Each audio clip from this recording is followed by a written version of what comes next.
Cohort of the 8th. Last we met, I feel like it's been weeks. Like I'm having to like search. Nope. Like, what did we do? Like, it feels like it's been a long time. I But just last we met, finished Lucio, editing. and it's like it's like fresh in your mind. Yeah, it was So then you'll literally. correct me if I'm wrong about anything. So Lucio and Soren had, I would call it one of the most impressive of duels. 1v1, all stakes on the line, skill, humiliation, failure, trickery, deception. And in the end, Bitchery. the the contest ended in, I would say, uncertainty. Yes. Soren might have had Lucio on the run at the tail end of it, but Lucio's explosive display of wild magic caught the hearts and minds of those witnessing.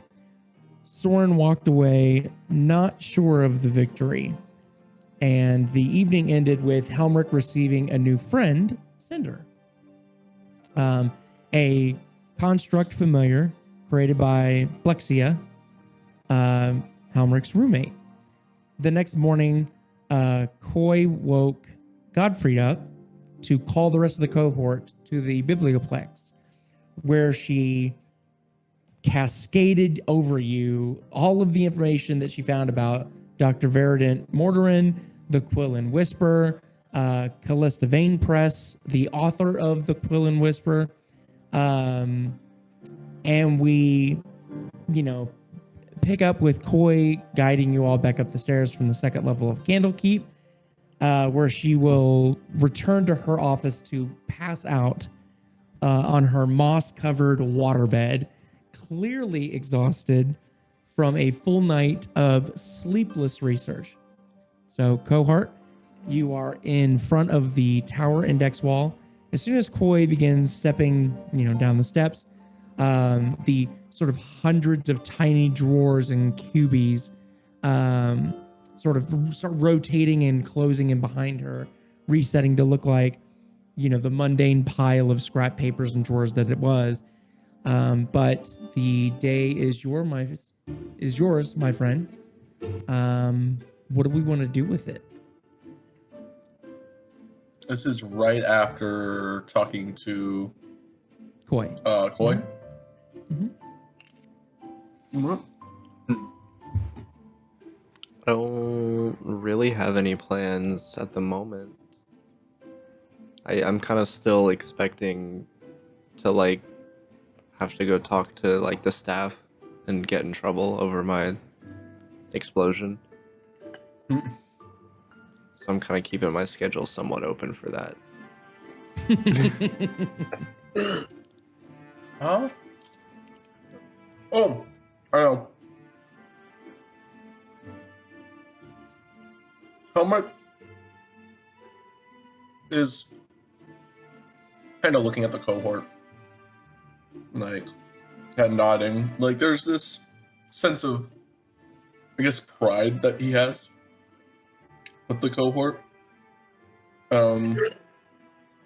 As he's looking at everyone, he nods and goes, I must see to something. It is time that we had something to recognize us. Helmirk is going to leave to Dragon's Tail. Okay. And where are we heading in Dragon's Tail? Heading to Jin Tarvish. the Forge. Okay. Gotcha. What about the three of you? Let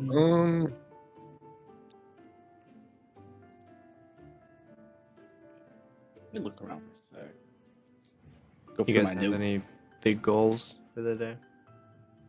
I'm interested in checking out the last location that Xalzin was spotted. Effigy Road, I believe, is what she said. I think that was probably one of our more pressing things for sure. Yeah. I would like to figure out what Soren did to him. Or if they maybe left something for us to find.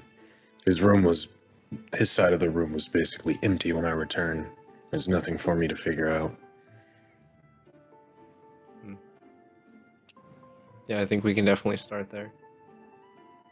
Yeah. Most definitely.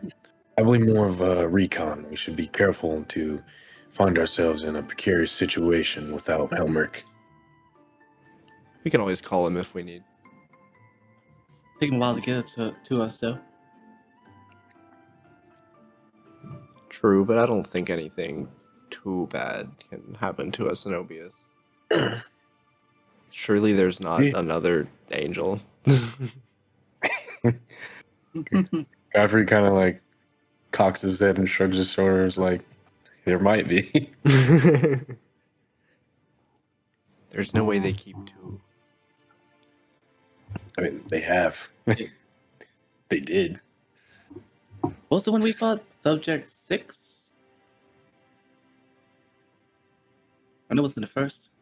Surely they don't keep 7.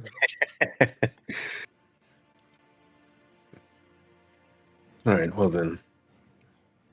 Yeah, we head Do we on. wanna- Are we in? We're not in Basalt. We head to Basalt. No, you're in the Biblioplex right now. Yeah.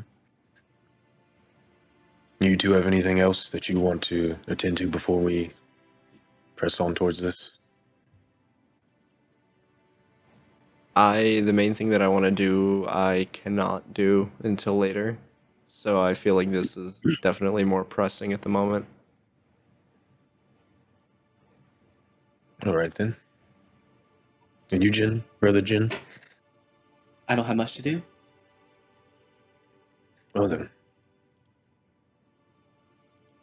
All right, yeah. To Basalt. Refugee Road.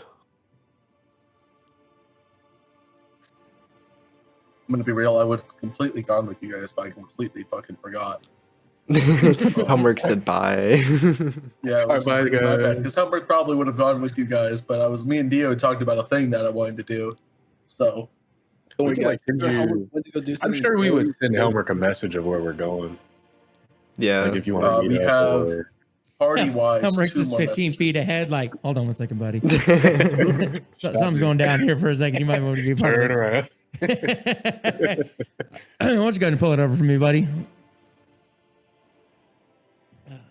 I feel Helmirk's like just running. I feel like I know Just exactly. sprinting away. Get away from me, you freaks.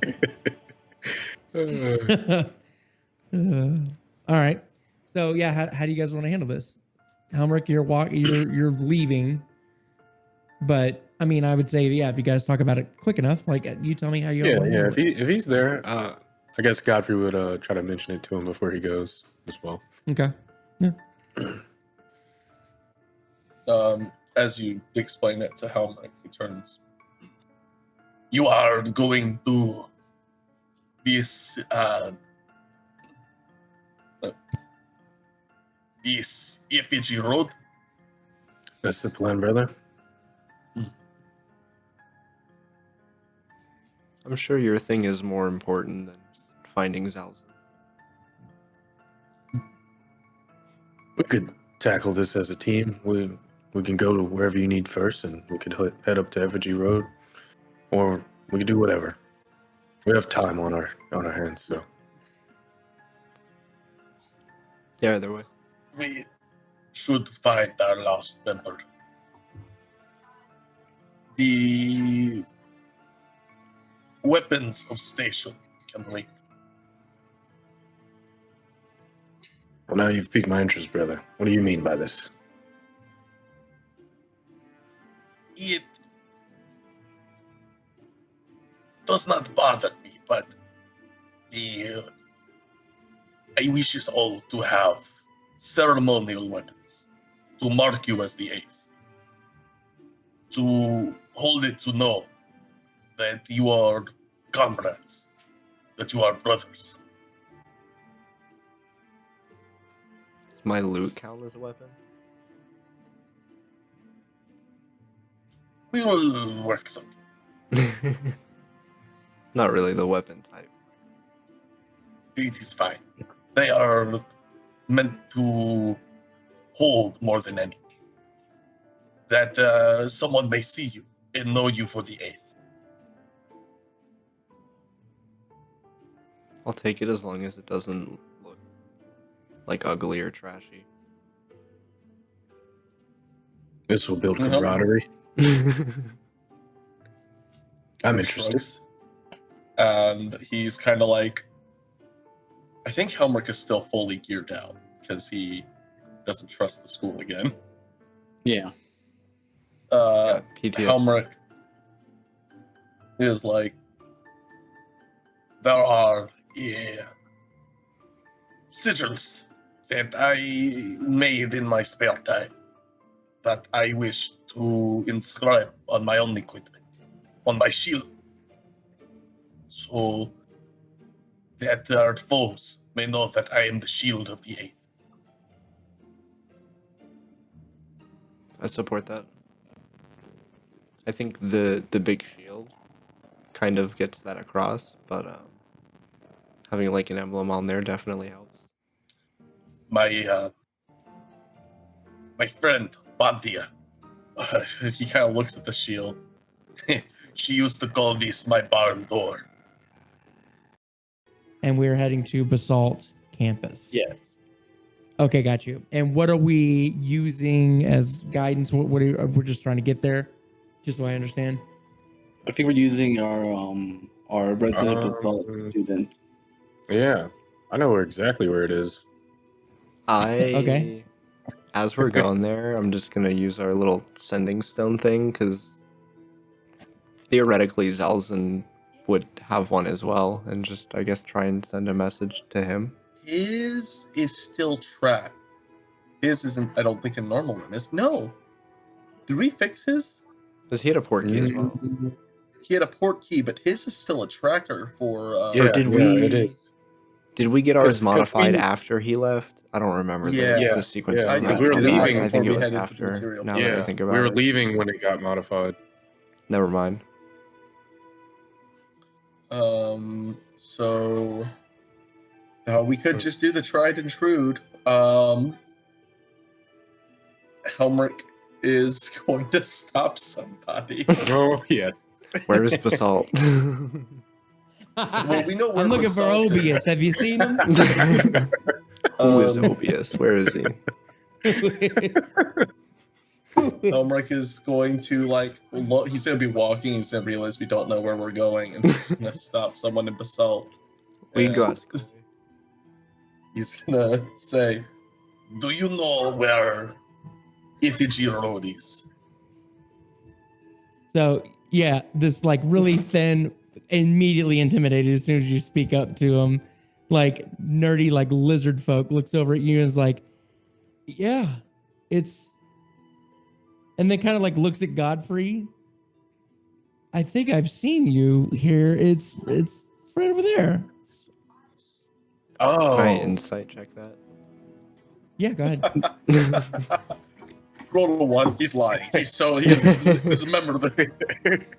That is a 17. He seems like he's telling the truth, but more focused on like getting Helmirk to look that way than so much the information that he's relying. Guys, I cleared him. He's good. I should just say, fucking Helmirk's got Cinder just like on his shoulder, like it's like a fucking bird, just like perched there. Helmirk nods, and he says, "I thank you," and he just starts walking to Effigy Road. Okay. And he like keeps eye contact on you guys and stays there for at least a minute or two and just kind of watches you guys walk.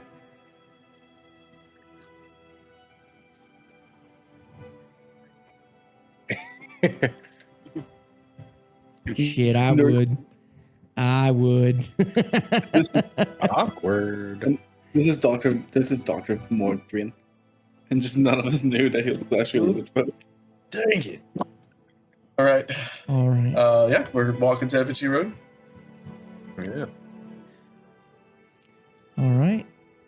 So as we're walking to Effigy Row, the air growing colder, thinner.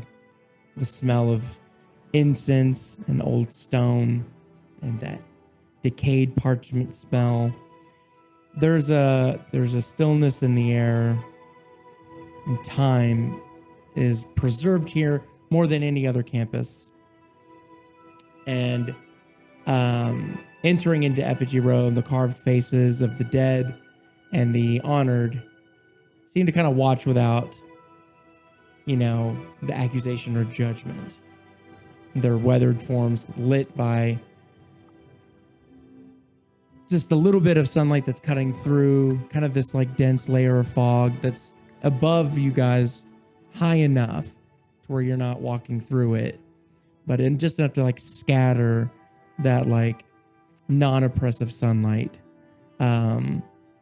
almost like a dull kind of like light cloud kind of covering over the salt. Where are we heading from Effigy Row? I think that was the last place that we heard he was at. Effigy Row, is this the place where me and Xalzin found, or where we talked to those statues? Is that these faces that we're seeing right now? That is for sure where you've talked to in the very beginning. The woman that wanted you to constantly, essentially bring her back to life because her memory was dying. This is also where Xalzin jumped from one bridge to another to save, if memory serves me right, 45 seconds worth of walking. Yep. Always a classic, a classic throwback. If that's the case, Can I get to where Xalzin went? Yeah, you can just, there's some stairs. You can just take 45 seconds. if that's the case, Godfrey would go to. I'm trying to see. I know I have her name down in here somewhere. Go ahead and roll a history check, Godfrey. All right. Fate will extend its hand. What is my history? Oh, she's undead, right? Yeah, I would assume. Yeah. I get advantage on recalling history checks when it pertains The undead? to. Yeah. Let's see. Vampire-like. I got a 23. 23. Her name was Saralith. Sarah.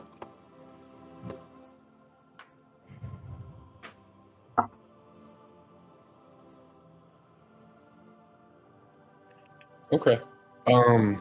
Godfrey's going to look for her. Okay. From You do here. recall where her statue, with that roll that you made, you do recall where her statue was. Okay. Yeah. Which is, I say was, still there, but you recall where it is. Yeah, Godfrey, he makes his way in that direction. And when he gets to where her statue was, he steps before her and he takes like a respectful, regal knee.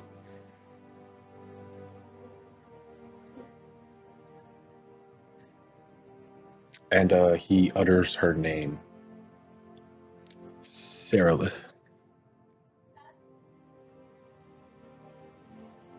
Nothing happens. Oh, did her memory die? Hmm.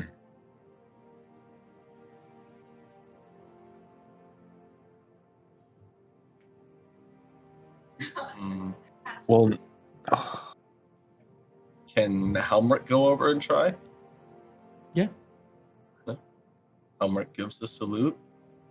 Lady Saralith.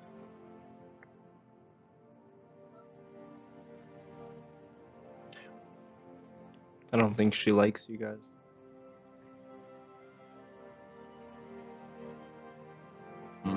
All right, she might be dead, like dead. how? Are you sure this one isn't just a statue? Oh, No. Just a statue. You see her face goes through. Good to see you back. I Lady guess. Saralith. leave it to Square to insult something so much it wakes the dead. I'm good at what I do. It is good to see you again. Is it? It is. I need your help. Twice in a row. You are most helpful. But I know that it comes with a cost. You haven't repaid the first debt. To remember you? To talk about me. He talks about That you all was- the time. Go ahead and make a deception check for me, buddy. Ooh, that is 24 total. Get the fuck out of here. I'm really good at lying. God damn it, where's my dice? I'll make it an insight check. Give me Yeah, I got you, Godfrey. I forgot her name and everything. Yeah, You he wanna loves name talking him? about you, whoever you are. He does it at least once every 2 minutes.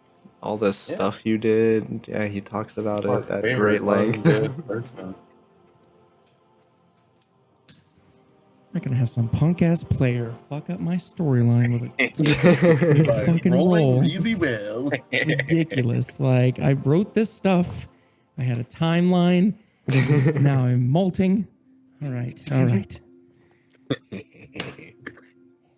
Give me, where's my D20? All right. Son of a bitch. Fucking 3. Fine. I guess it's a game. We derailed the 1 DM. point The player. looks dice tell at- their own stories. She looks at you, Lucio, looks at Godfrey, Cox, looks back at you, Lucio, and goes, I thought I felt better.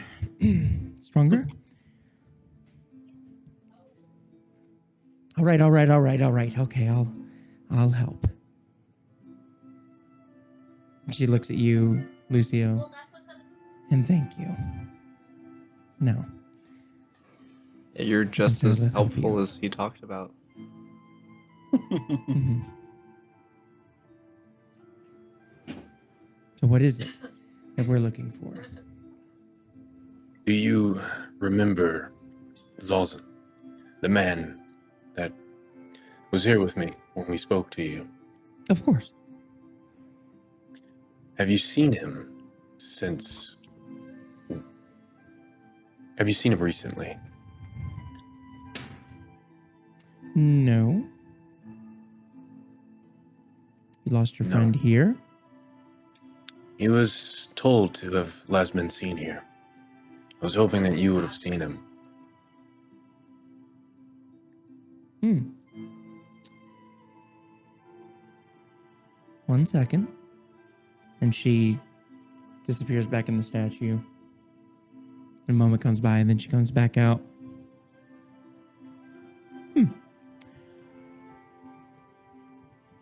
Turns out he was seen here.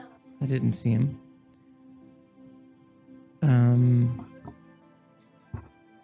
But he can't be lost here. People keep their eyes out for that sort of thing.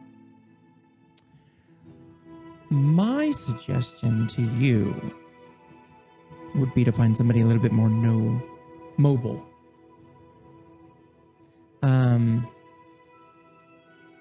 If you can find Tavian, he's, I would say, the most qualified to know the ins and outs of Effigy Row and the old memorial recesses. I am unfamiliar with Atavian, or where he could be located. 1 second. She disappears back in the statue and then comes back out. Currently, he's walking around Old Memorial. You'll find him there. Thank you, my lady.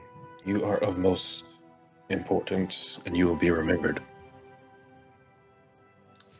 Look for somebody smug that Feels like they know a lot, but haven't experienced a lot. You'll be able to point them out. We already got one of those in our group.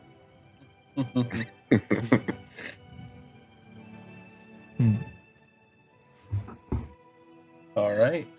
Helmirk gives a salute, and I guess we'll start heading out. All right. Thank you. Yep. Old memorial.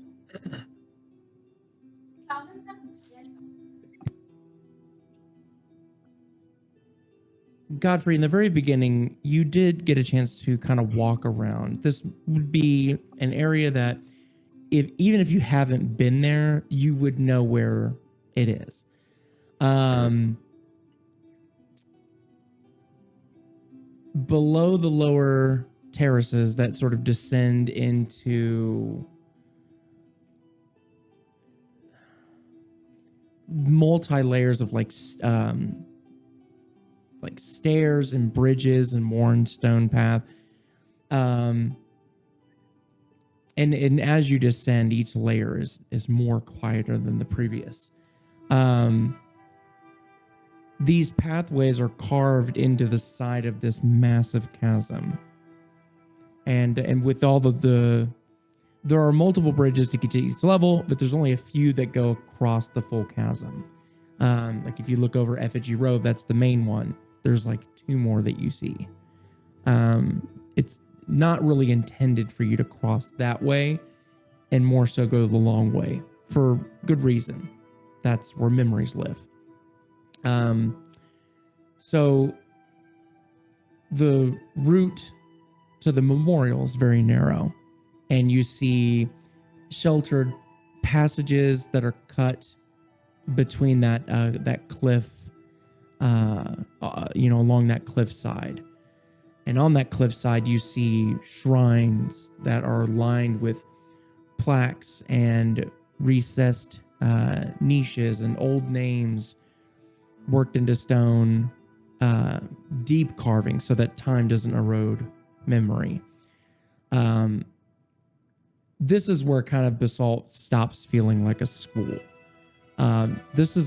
You are now in the templed sort of rite of passage for all important to not just Basalt, but Obius. These paths look over that massive chasm, and there's a hazy blue down here the deeper that you go, where that fog gets just choked out. The lanterns here are always lit with magical non-flickering, doesn't produce soot flame. And then you see in these niche statues all accounts of writing, poetry and writings attributed to certain people, historical dates, times, events. And where you're walking, the chasm walls on your left side, and that like opening to the deeper levels is to your right.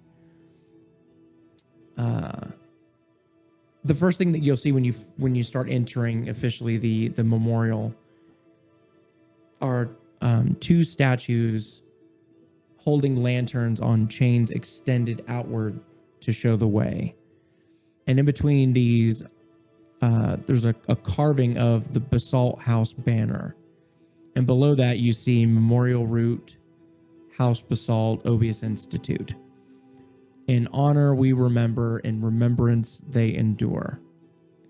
And down this pathway, the Basalt cloth banners are mounted on the roof of the pathway above you. The blue and gold threading with the skull in the center, the skeletal hands holding on to the flame shape like the Obius Institute shield, and beneath the hands say the path has teeth. And it's here where on the pathway there's a group of students talking to a dark-skinned human with twists who has multiple sashes on, is holding probably a dozen really thick, like high-quality pamphlets and maps in one pouch, and then has like 4 or 5 books kind of peeking out of a very worn-down cloth bag. And as the students walk past and continue on down the memoriam, he sort of turns his attention to you, your group, and just kind of waits for you to approach. Yeah. Godfrey approaches him. Does he look smug and young like Tavian was explained to be? He's pretty close to what he's pretty close to what she described. Okay. Yeah, Godfrey's assuming this is the guy he's looking for, and he comes up to him. He's stepping in a he's just stepping towards him, and he goes, "Excuse me, sir. Are you Godfrey. Tavian?" Godfrey cocks his head. "And you know of me?" It's my job to know everybody here. Also, the rest of you recognize you from the paper. Helmirk gives him a salute. I'm Tavian Sear, the student guide here at the memoriam, the funerary record aide. How can I help you all? We come looking for a member. Xalzin. The rumors. The rumors. What do you mean? In the paper. Yes, that he was last senior. Yes. So far, I've had 3 groups searching for him to try to make a name for themselves. I can assure you that nobody is down here without me knowing. It's my job to know people.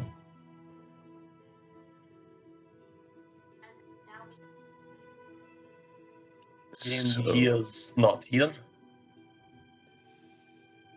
If he was here, I'd find him. Anybody that's got a soul down here is accounted for. Did you see him with another student? No. Again, So- heard rumors, but I myself didn't see him. Can we roll an insight check? Hmm?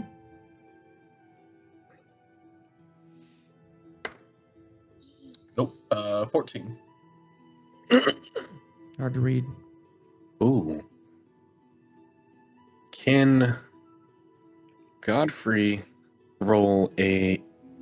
Would it be... Godfrey wants to see if this person is breathing. Would that be insight? No, I mean, what is your passive perception be able to tell he's breathing? Okay. Can Godfrey investigate him to see? Because what I'm thinking right now as a player, and what Godfrey understands with Xalzin and his brother, is that, or at least his brother, he was able to hide himself. So, could Godfrey roll like an investigation to see if somehow he could tell if this is just a skin or something, or some sort of, something he's hiding under? Either an well, that would either be perception or insight. Okay. If you lay hands on him, then we're in investigation territory. But you'd have to actually Just perception? Okay. That's what I want to try. +5. Oh, that's not good. 13? It's funny because you're looking for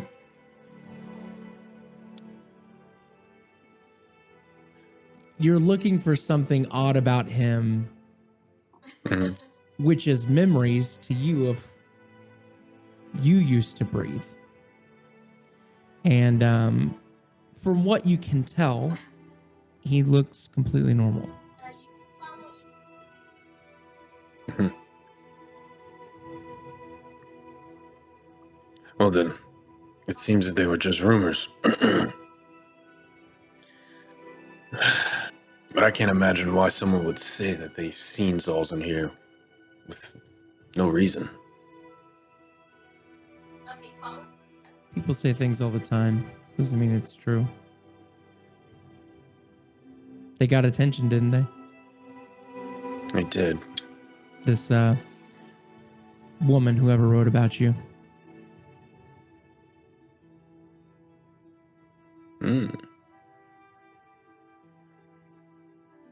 Godfrey, he kind of steps away to the cohort. And before he does, he gives them a thank you. And Godfrey kind of addresses you guys. He's just asking, like, what do you guys think? I think our quarries are. If there is one thing we know, it is that the Order is adept at secrecy and discretion. They are. So also is Xalzin. He was Exactly. crafty himself. They are good at the word is obfuscation. Xalzin's also like us. He can't be tracked on the weave. So if this guy's Nice. in like weave, wouldn't really apply. Yeah. Let me ask.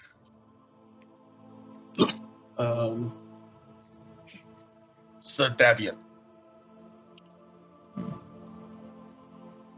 Are you attempting to find Xalzin with scrying?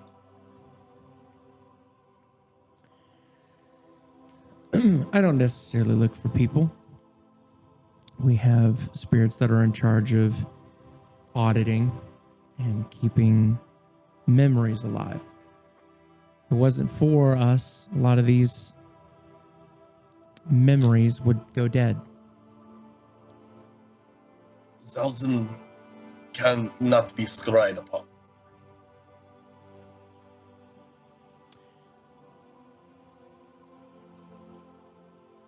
A standard. He looks at you, Godfrey, and he goes,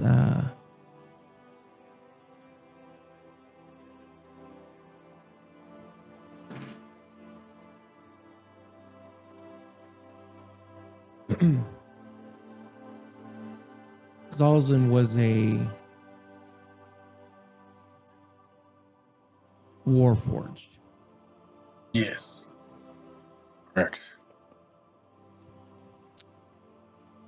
Right.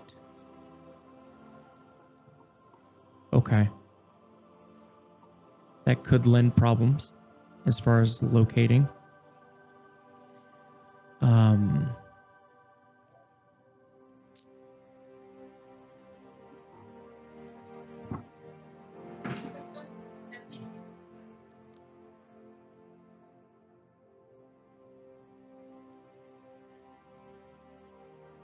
I can assure you that any of the plots are not only accounted for, but well guarded. There are a few places that are not. I can tell that my dismissal of your friend is not satisfying to you. Follow me. And he will lead you down to the deeper, more inhabited tiers of basalt. And in the sort of, I'm gonna call it like older bones of the house, where the campus sort of sheds the last of its academic like polish, and you see really what it was built to preserve. Down here, the high walks, the lecture arches, become less frequent and kind of give way more to the stone galleries that are cut into the cliffside itself. And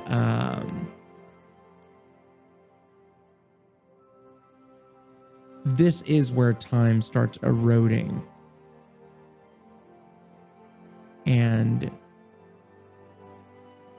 naturally, there is a recycle of memories. Beyond and below, shrines get less and less. And there's no writing on the walls. The routes start to get even more narrow as millions have potentially walked the older parts of these paths. The carvings become older, plainer, harder to read. This is not the area that would impress first years or visiting dignitaries. These are service paths. These are processional cuts. These are old veins. And Tavian says, there's only a couple places that come to mind where somebody could be and not be found. It wouldn't be in a named burial that's too visible, too regulated, too many eyes, living and dead. It would have to be somewhere adjacent to the memorial order, but outside of daily use, somewhere old, somewhere forgotten. And he goes to a very worn, sealed chamber and looks at the sort of old, like, arcane lock and in the inlays in the stone, and goes to reach out a hand and then pulls back and goes, "No, too exposed." And he continues on for about 15, 20 minutes. And there's a second chamber with sigils on the outside. And he checks the frame, looks at the dust and the cuts around the stone. And he looks in a few journals and flips open a page. He says, "This one was opened recently, but lawfully. Wouldn't be here." He keeps going for about another half hour, deeper. And the chamber numbers, you see old, like, signs for staff.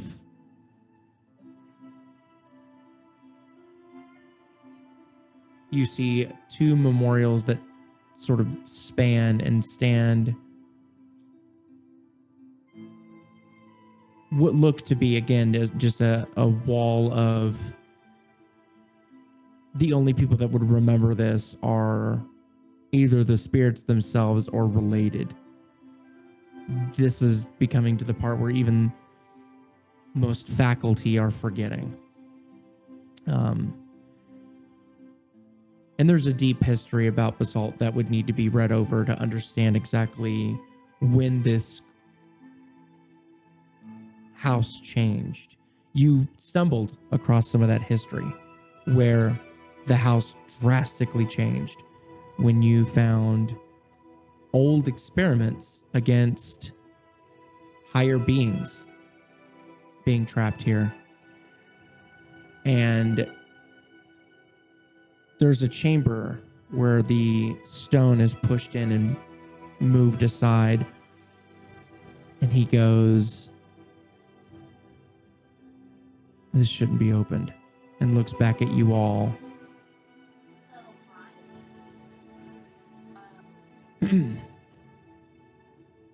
Helmirk is going to get his shield and spear out.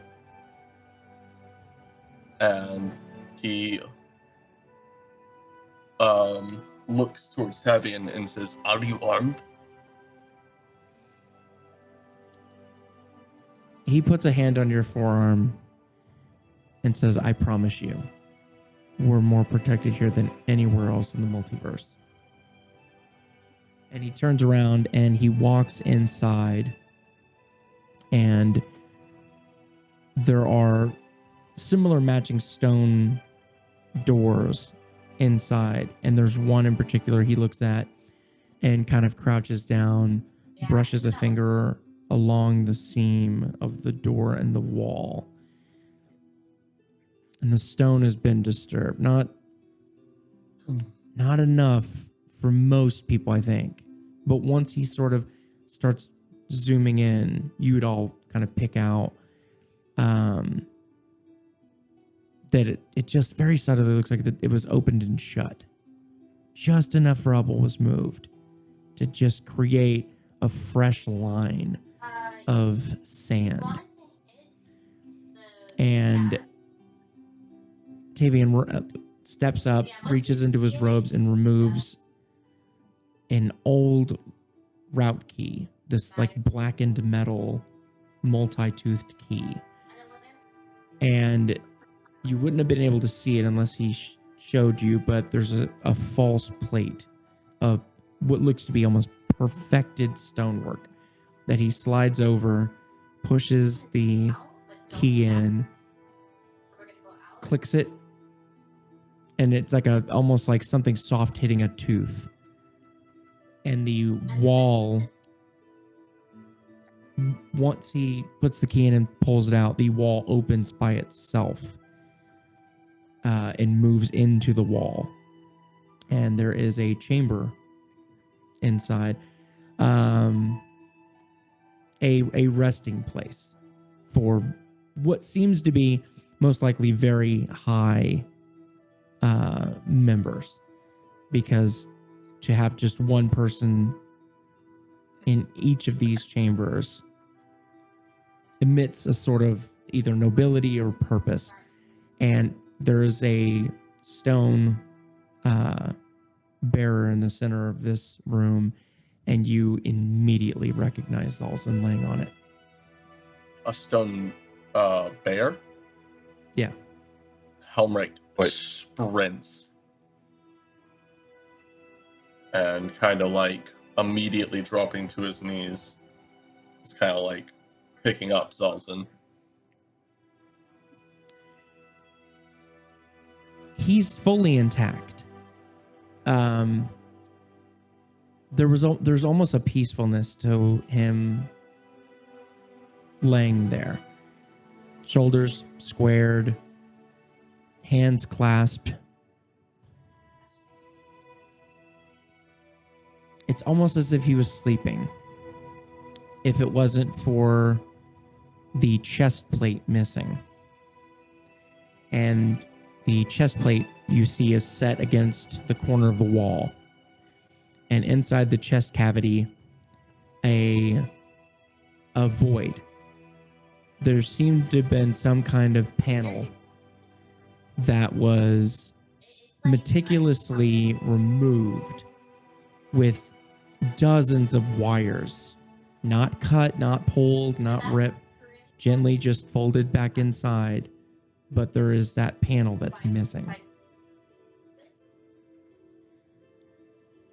He's not dead. He's just a shell. And Tavian just looks in like disbelief and says, "These chambers are they're for the unnamed. We don't have records." And he's trying to make sense of how this could have happened. Helmirk kind of looks down at Xalzin, kind of looking at how peacefully he's been put down. And there's this like rising. You could see Helmirk, like you guys have seen Helmirk like angry enough, but you could hear almost like the creak of metal on his spear as he's like gripping it.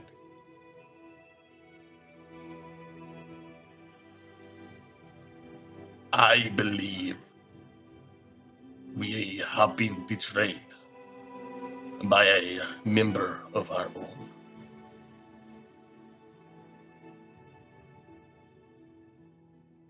He looks towards the rest of the cohort.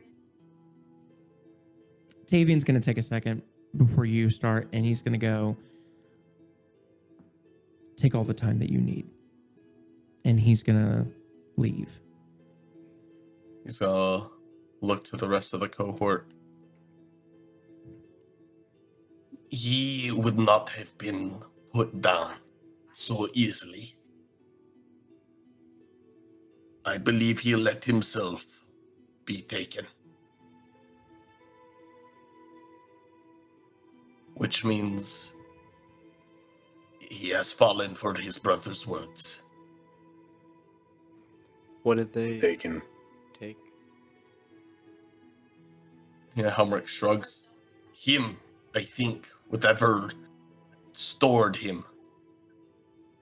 It is too clean, too orderly. The only one who knows of Warforged and our inner workings was his brother. You guys would see Godfrey's face scrunch up, and he would begin to say, "How can a brother do this to his own?" One that was never a brother to begin with. That like abstract creature that was interested in Xalzin initially, they may have somewhat of an idea what they took. The loon man? Fractal loon? Yes, Yes. yeah, the fractal creature. Maybe. He's the only other person I remember that really had any kind of like Warforged Knowledge. knowledge, yeah. Do we take his body or leave it? No, that creature was a scavenger. He would dishonor this body. No, if anything, we should take it to Strix, I guess. He also may have some insight into what they did and or are doing. I think Strix is the best option. Helmirk nods, and I guess he'll take out like his like cloth, like his, I guess like a blanket from his bag. He's gonna wrap up Xalzin's body and like carry him across his shoulders. As you start wrapping up his body on the outside of the hallway, you hear this, just this air pressure. And a moment later, stepping into frame of the door is Dean Jordan. And she kind of just immediately clocks everybody in the room and sees you, Helmirk, wrapping something up. And she looks at all of you and says, I just heard that he was found. Is this true? Helmirk kind of steps away and removes the blanket.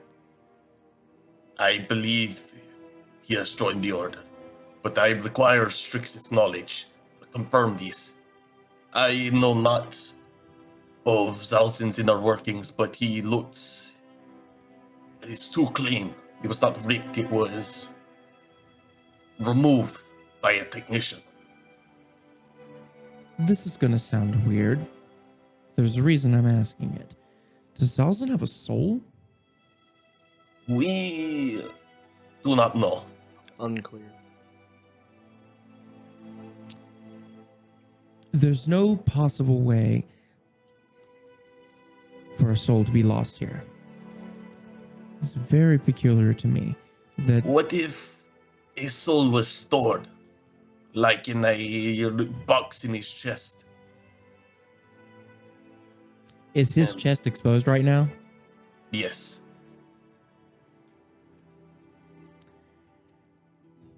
that could explain it, why he was able to be here and nobody know about it.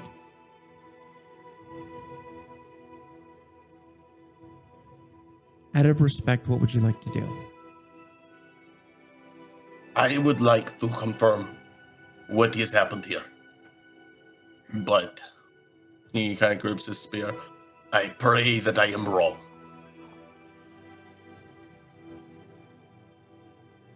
What would you like to do with him? Your friend. Again, We'll Helmirk's bury like him. gripping. I would like to know Right. if he deserves a burial.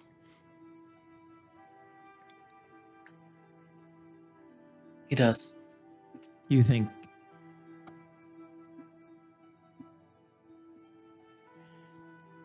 I don't know if it's my business to ask the question I was about to ask. Helmirk looks towards the cohort. I think he has been removed. I don't think Xalzin is dead. I think he has joined the order. I will think not his brother has stand for found such a way. blasphemy. Xalzin would not have betrayed us. I do not believe it. I think if anything, Riven tricked him. Maybe. So, Xalzin was convinced that he was perfection. He would never have allowed someone to remove anything from his being. Yeah, he loved his metal body. He wouldn't have given that up, I don't think, for anything. What if he was Helmirk, okay. forcibly removed? No, this is... Doesn't look like they Peaceful. struggled. He was Helmirk tricked and takes his used. deep breath. Oh, I think this battle with the order has worn too heavily on me. I am anxious and paranoid. I No, trust the brother. judgment of my fellow soldiers. We will bury You him. do well. You do well. Your suspicions are a blessing to us, regardless. It is good to have multiple avenues of thought. But I think this time, brother, it's safer to assume that Xalzin was fooled. If we find out he did join the order, we just go dig him up. I will do him the honor of a burial. Or if we find him betraying us, he is dead to us regardless. The Xalzin we knew will be buried at Obius as a soldier and brother. I can get behind that. Alright. I'm gonna Helmirk as a look towards Dean Jordan. He actually kind of looks around. Is there a place in Basalt that would be a fitting burial place? Permanently or temporarily? Permanently. We can have that arranged. Of course. Helmirk nods. We would like this. All in agreement? Yes. I am in agreement. Helmirk nods. And he's going to take his helmet off and place like a hand on Xalzin's shoulder. Dean Jordan steps out. Another name then. And he's going to put his helmet back on.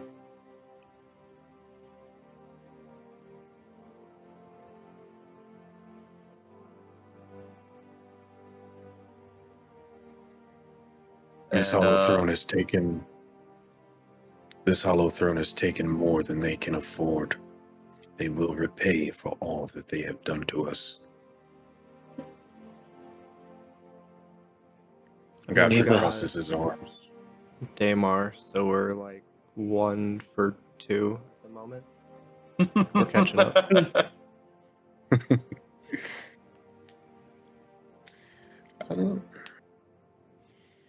Tavian's going to step in and he just kind of patiently waits for whenever y'all are ready. Jin, do you have any words for our brother? Not too many. It's Been a while? Not many. I just want to see him buried. I mean, he was. Takes one look at the body, like one last kind of look, and says, I'm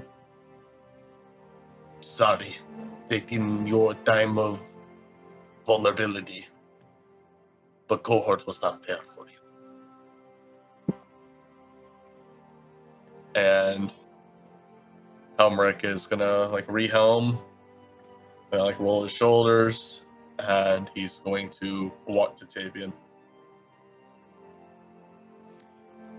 Dean Jordan just had a conversation with me, and we're going to work on getting a permanent residency for him. Helmirk gives a salute. He was odd and eccentric. Is hardly most warforged we've met are. But he saved my life. He saved the cohorts. He was a good member.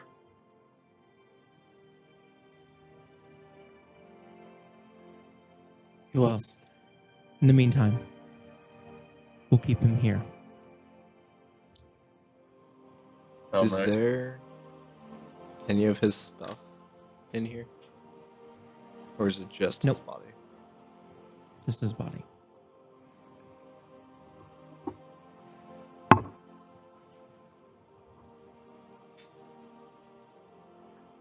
All right. Hmm.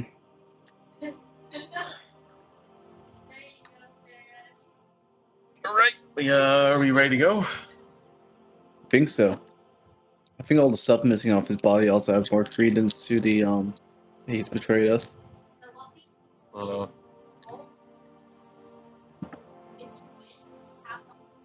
right. And as you all exit, Tavian is going to slide the door back, lock it, and as he locks it, turns and meets eyes with Dean Jordan. Dean Jordan kind of gives him a nod, dismisses him. He walks on, and Dean Jordan says, "Interesting timing. I have some things that I'd like to show you all, since I have you all together." Helmirk nods. And she takes a few moments and kind of just looks at you all and then turns and takes you up through the memoriam, back up to Effigy Row and into the campus, and takes you outside of the more student-facing paths and moves into the like the quieter stone patches. Is similar to the memoriam. These just go up in level, so they're cutting a cliffside. Cliff is still on your left side, but you're going the different direction than you were going down Memoriam Road. And one of the cliffside cut paths take a left into the actual cliffside itself, and the halls here are narrow and kind of rise in almost like measured tiers, and there you see each landing is kind of marked by old plaques, carved names, alcoves with candles. You're kind of familiar with this theming going along through this campus. There's reliefs of saints and judges and members in chains. There's labeled reliquaries, and you would also see like pieces, whether they be decorative or whether they have some sort of artifactual sort of property to them,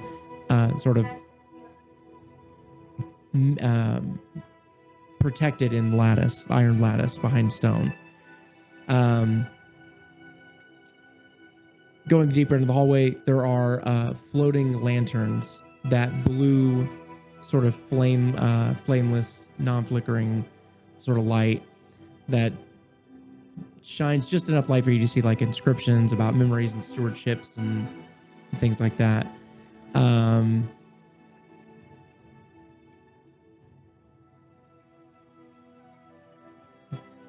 You would get to a point where you'd end up seeing that there are very, very high jutted ceilings with multiple bridges across that go to different offices, different parts of Basalt in this particular part of the campus. And eventually sort of winding through these pathways, you get to what you would assume Dean Jordan's office is, that sits behind heavy carved doors that are banded in dark metal, sort of inlaid with fine lines of gold and blue to match the house colors. The doors are pulled open for her to reveal what is like a modest but impressive office nonetheless. It has arched ceilings that are supported in these like polished metal pillars that are the framing multiple bookcases in the back of the room. And in these bookcases are filled with hundreds and hundreds of ledgers and historical analysts and witness accounts. And on either side, you see two banners that frame these bookshelves that say, one of them says truth bound, memory kept, the dead are not silenced. And then the other one says they are honored. And on her desk, you see neatly stacked are familiar books to you. These are the books that you acquired from Damar's workshop. And she walks behind her desk and she gently sort of places her fingertips down on them, kind of looking at them for a few moments, and then looks back up at you and says, "You got these from Damar's workshop. Did you read any of them?" We did not have time. We fought Damar, sent our report, and Strix ordered us back.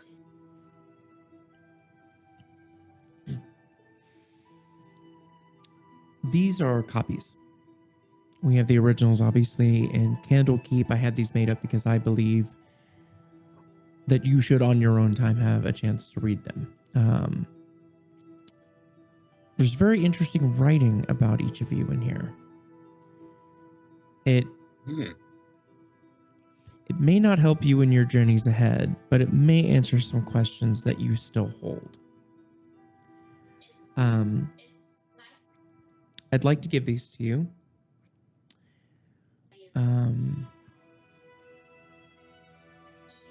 I also have a few messages to pass on to you.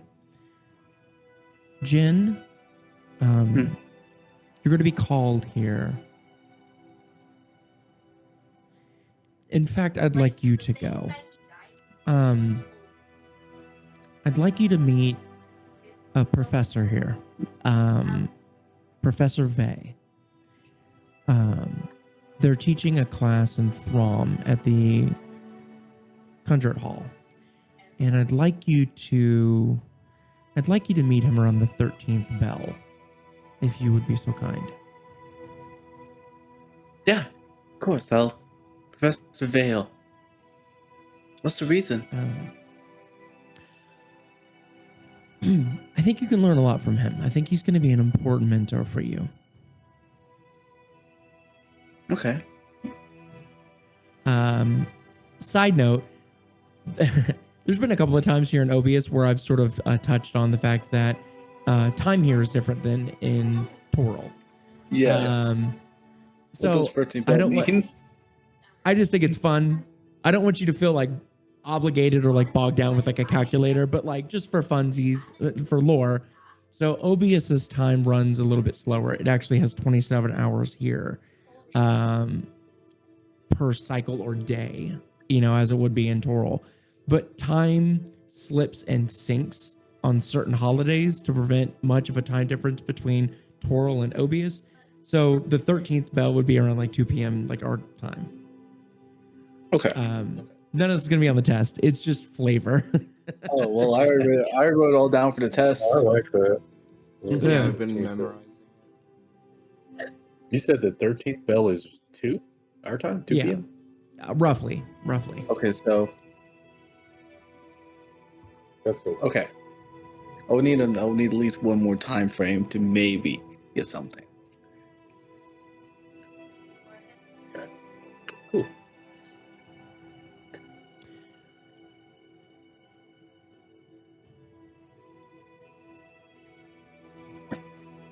Lucio. Per Strix's instructions, I would like you to meet Dean Ashun from also House Throm.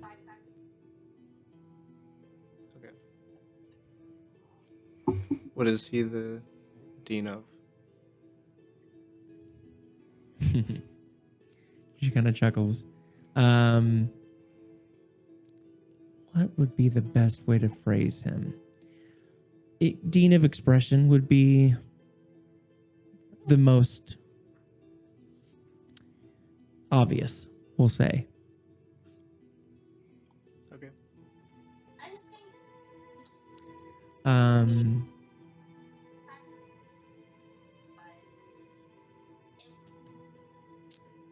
And then Helmirk,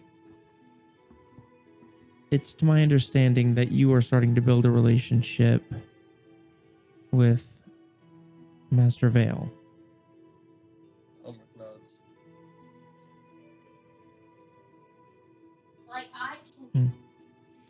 Okay. Well,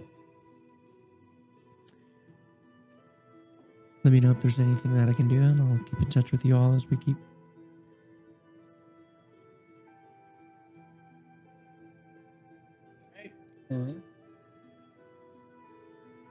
Um, All right. all right, Helmirk. As we're like getting ready to go, Helmirk looks at Dean Jordan, and he's gonna take off his helmet, and he's gonna like look at her like face to face. I wish to thank you for your aid in Xalzin. What would the cohort like to do after this meeting with Dean Jordan?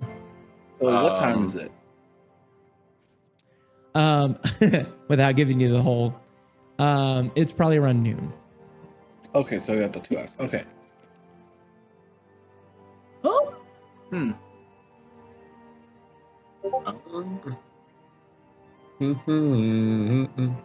mean, the stuff I want to do, I'll probably have to do either like late today or just tomorrow. So really, whatever That's what I think. y'all want to do.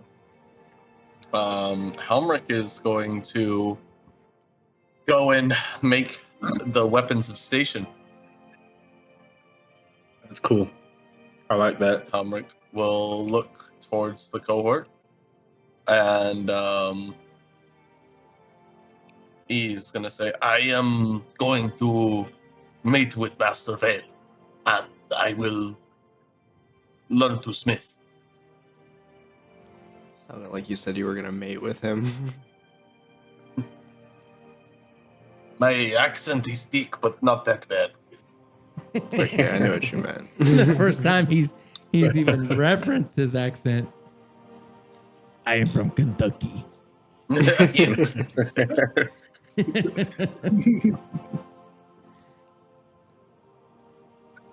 Okay. So let's do this then. Jin or Lucio? Who would like to go first? I'm probably letting you go first, Donnie. Yeah, I can go. You'd like to meet your mentor first? Yeah, let's do it. We'll see how this goes. Okay. Such as crap. See how this goes. Okay. Let's see here. Just checking time. Okay. So, Lucio, you were told to meet Dean Ashun in House Throm. Is there anything specifically you'd like to do? I mean, you said they were the dean of like expression. Is that Mhm. more so to do with like my music? Like what kind of, I guess what would be the best way that they could support me?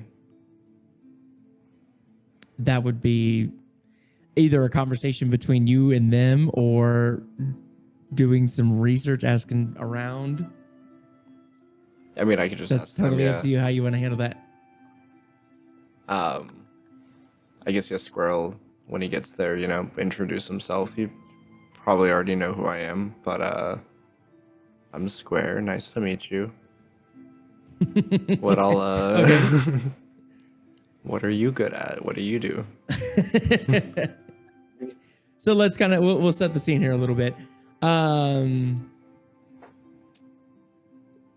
When you start making your way to House Throm,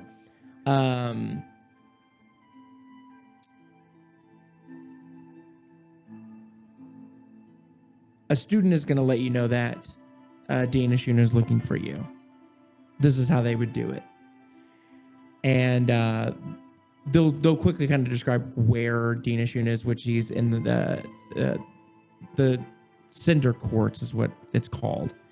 I don't recall. Have you been to House Throm before? Or is this your first time?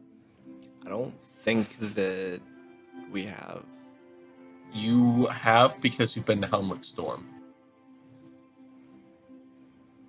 Oh yeah, you're right. Okay, we did that recently. I was like, have I been to Homerick Storm? So yeah, I guess I've been once. Yeah, your Okay. character hated it. Because it's the Yeah. molten hellscape. Yeah, hot. I remember that. Okay. So making our way to the Cinder Courts that sit in the heart of House Throm. This is their practical training quarter of the campus, and it's built into one of the broad volcanic stone terraces below the Conjurate Hall. And you haven't been to the Opius Walk, but Helmirk, you have.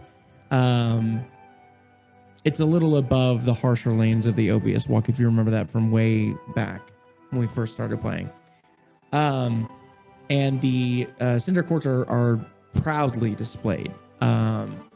Space is a wide circular training court of black basalt and heat-veined stone, floors etched with old dueling rings. You see score marks and hairline cracks that have this like faint glow from trapped warmth beneath the surface. And the central arena is slightly sunken in, and has this feeling of like anybody stepping in it would immediately feel like this almost sort of exposed feeling with these rising tiers of stone sort of jutting around. And you see there's weapon stands and these dark soot-stained pillars with the Throm banners hanging proudly. The whole place smells of like that. You smell this all throughout the campus, that like hot iron and ash and charcoal and oil. And you see an effete shaman wrapped in fire red and white robes with burnt metal jewelry on their belt and wrists, shaved sides of their head with spiked red fire, almost like flames moving in the wind like fire. And his back is to you, and he's looking down at the center of the Cinder Courts and watching two students learning to control their emotions in combat. And you see that rocks are jutting through the arena floor, trying to knock them off balance. You see quick sandstorms and bubbling fire pits, all designed to distract them from their target. And without looking back, he says, "I heard you lost yesterday." And then only do they turn and face you. And you would recognize Dean Ashun.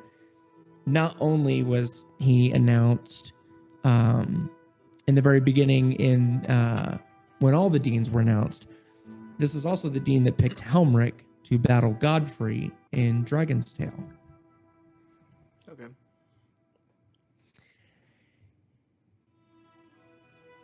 So Strix has asked me to guide you. Your emotions seem to be strong, but you have no discipline. I would much rather you keep that, yes, than be snipped. I would like to ask you to agree with what I just said. I mean, I don't want to be snipped, so yeah. I don't. Very good. Good.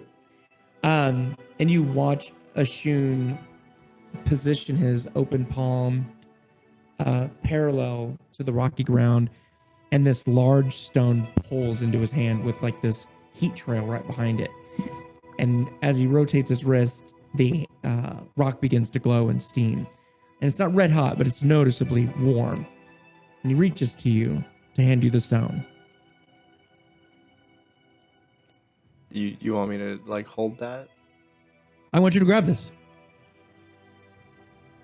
Do I have to? No.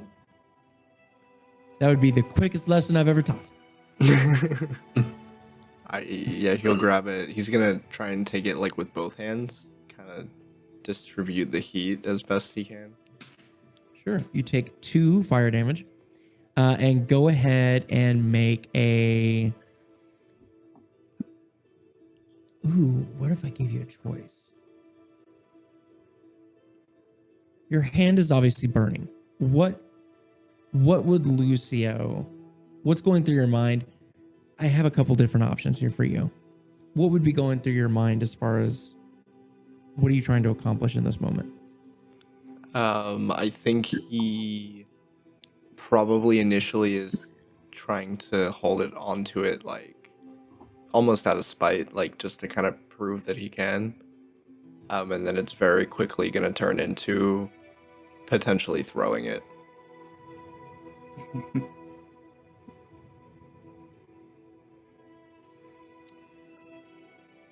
Okay, we'll start with this. Go ahead and make a charisma saving throw for me. Okay. Ooh. 11. 11.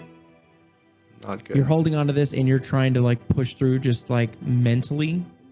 Yeah, like It's not working. might never matter. You type take thing. 5 more fire damage. Ooh.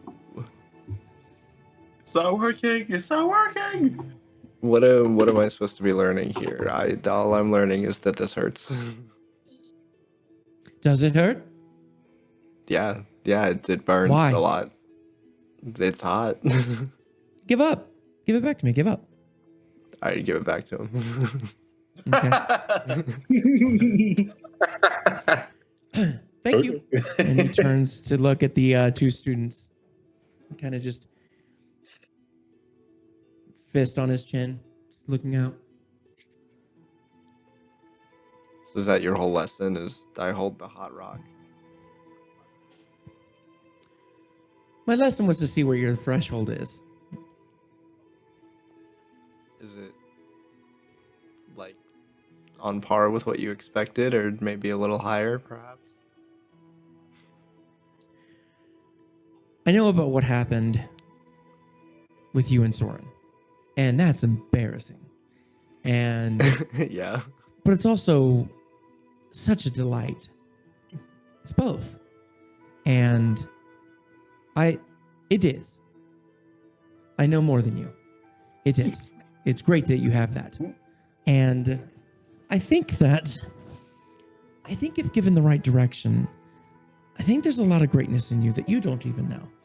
And I think that you just need to know not just so much how to control the things, but what's possible. And but I need to know that you'll go further than just dropping a hot stone because it's hot. Well, yeah. I mean, if there were some like stakes involved, or I don't know, we were doing something cooler, You know, I think I'd be more into it, but just the kind of holding the hot stone, it just kind of burns, and I feel like a lack of depth there. I feel a lack of trust. Well, yeah, I just met you. I trust Dean that Shun, you do. were recommended to me, to do this. But so far, you've kind of Do you just like- given me a hot rock. I've given you a test. That's what I gave you. I wanted to see if you would get angry or you would not trust me. I wanted to see which emotion took over. And it's interesting that as emotional as you are, you hide that behind logic. And my question to you is, have you felt through your life that your emotions were not valid enough unless backed by logic? It seems to me that you're only reskinning what you feel behind something that you think is objective, and it most certainly is not. I found all of that out by you holding onto a rock. Well, I have a couple corrections, but I think you're pretty much in the right direction for sure. What are your corrections? Be bold, my young one. I think it's more so that a lot of those emotions are unnecessary and end up providing weaknesses.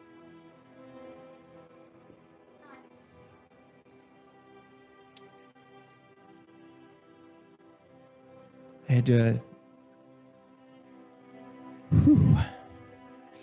If I had better control over them, I wouldn't have lost to Soren, if I was more. You didn't lose. You didn't lose.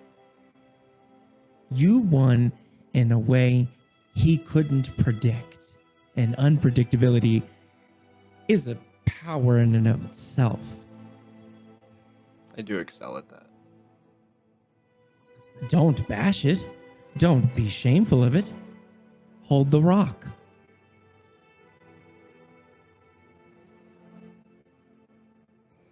I still don't know if I'm fully with the hot rock just yet, but I'm getting there. Right, of course. Maybe I, like a warm rock to start out with. You want to be comfortable while you're learning who you really are inside. You were more lost than I thought. That's not possible. You have to I be enjoy uncomfortable. comfort. That is correct. I wish Helmirk was here for this. Right? I think I have an analogy that'll resonate with you. Lobsters are incredibly smart. You know this, right? Oh yeah. What happens to a lobster when it starts to grow? They molt. They hurt. It's hurt. It's painful. It's physically painful for lobsters when they outgrow their tough exterior shell. You know what they have to do? They have to shed. You know what happens when they shed? They're vulnerable to predators. They have to hide until they regrow their shells. And then they come out bigger and stronger than they ever were. You need to let go of your shell. You're way too comfortable, and it is restricting who you could actually become. Get rid of the shell. Yeah, I It's think no good for you. You've outgrown it. it's kind of like a turtle type situation where it's, I think, like a part of my spine at this point, and we don't It's remove not me from the shell. For my analogy to work, it has to be the lobster. It cannot be the turtle. We can try the lobster analogy. Let's do that. Let's do that. What gets you the most angry? Like currently or like Just consistently? consistently. What is a consistent irk that just winds you up? My immediate thought was old white ladies. I think the ignorance that people have to who I am, what I can do, that I think, especially like back when I was with my family, I guess being underestimated is maybe a better way to put it. I like your answer, but I'm confused because don't you underestimate yourself? I guess. And then you self-punish instead of fixing. Interesting. Okay. I think there's an elevated version of myself that I'm not quite there yet. I'd still say that I'm like above, like I'm on the higher end of the bell curve. But we could go further.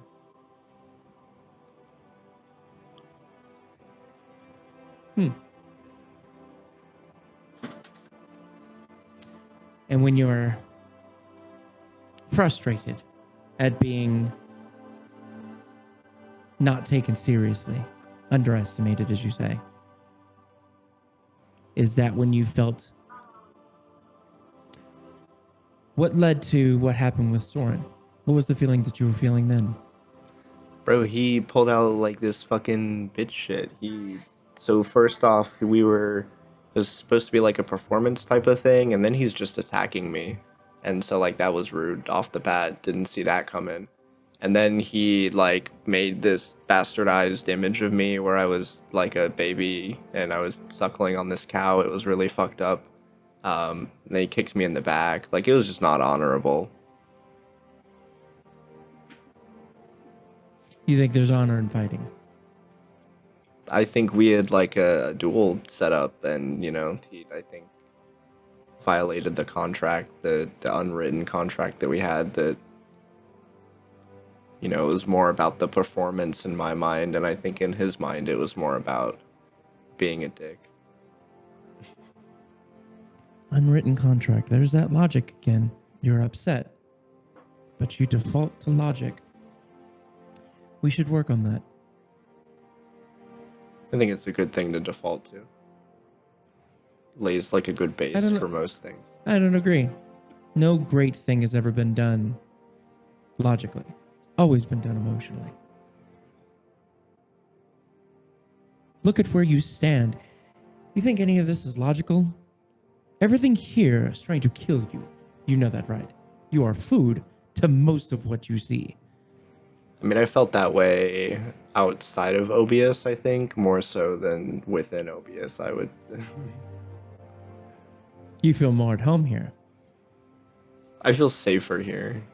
I feel that there's a lot more structure in place here to protect us versus, the outside world. Wrong. You're saying I should feel more unsafe here? I'm saying you. It's interesting that you feel more comfortable here and you believe that it is because there's more structure. There's not. I mean, it's like a huge, I don't want to say like organization, but like it's an establishment. You guys have been around for a minute. You guys know what you're doing. As opposed to the Sword Coast that's been around for way longer. Yeah, but they don't know what's going on. They're murdering each other and doing all sorts of awful stuff. There's a level of civility here. It's interesting that you see that because I think a lot of people would disagree. In fact, a lot of our biggest criticisms are because we're not as structured as most educational institutions, because we teach such dynamic ranges and such opposing worldviews and embrace the taboo, the unlawful, the illegal. Yeah, other institutions are lacking.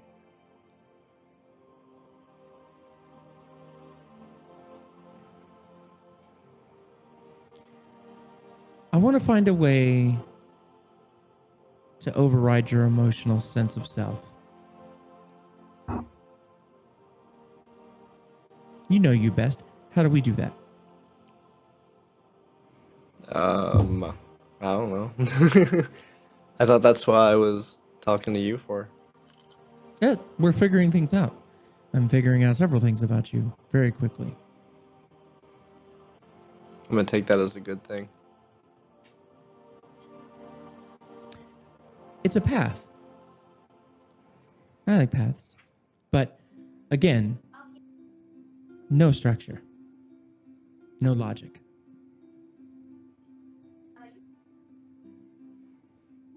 I don't like that, but I will try, I guess.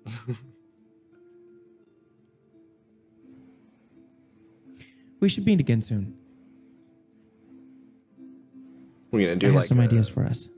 like a weekly, kind of like my therapist type of thing, or For now, I think we should do a daily thing.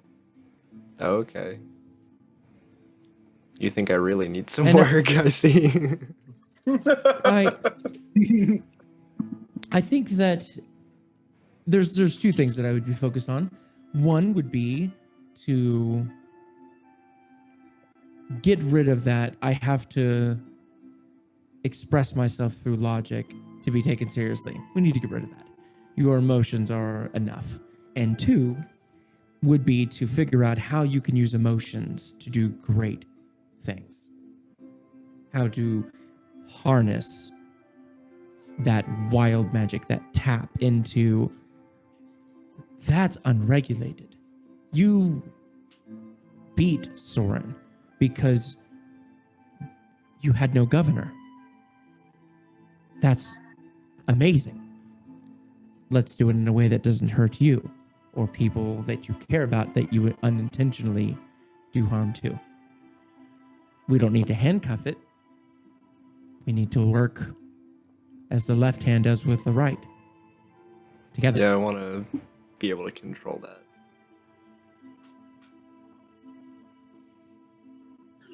I have ideas.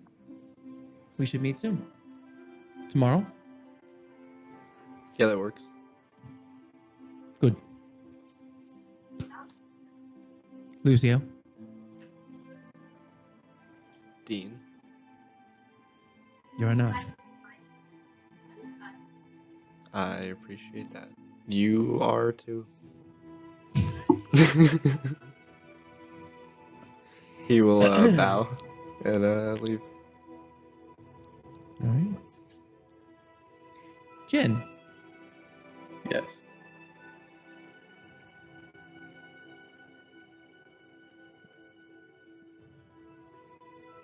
Yes. Professor Vey is teaching a class in Throm at the Conjured Hall.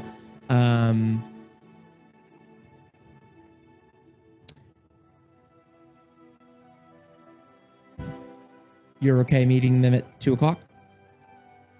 Yes. The 13th bell? Okay. The 13th bell of the day. 13th bell. As you walk through Throm's campus, you see students carrying tongs and spell books, tablets, thick sheets of metal, that same kind of oil and charcoal smell that Lucy was smelling, you also smell.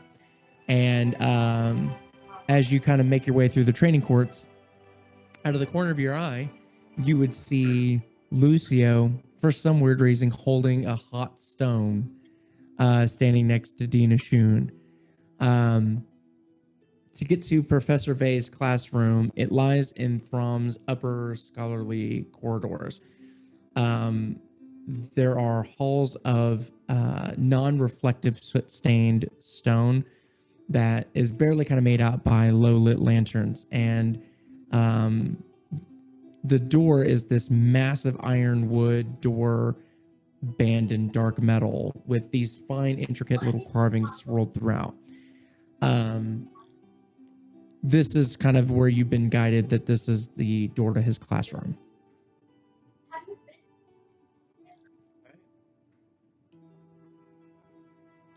This is his actual classroom, right? For as far as you know, yeah. Mhm. Yeah. Do I hear a class going on? What's your passive perception? I think it's 11. I'm pretty sure. Yes, it's 11. No. All right. I'm gonna knock.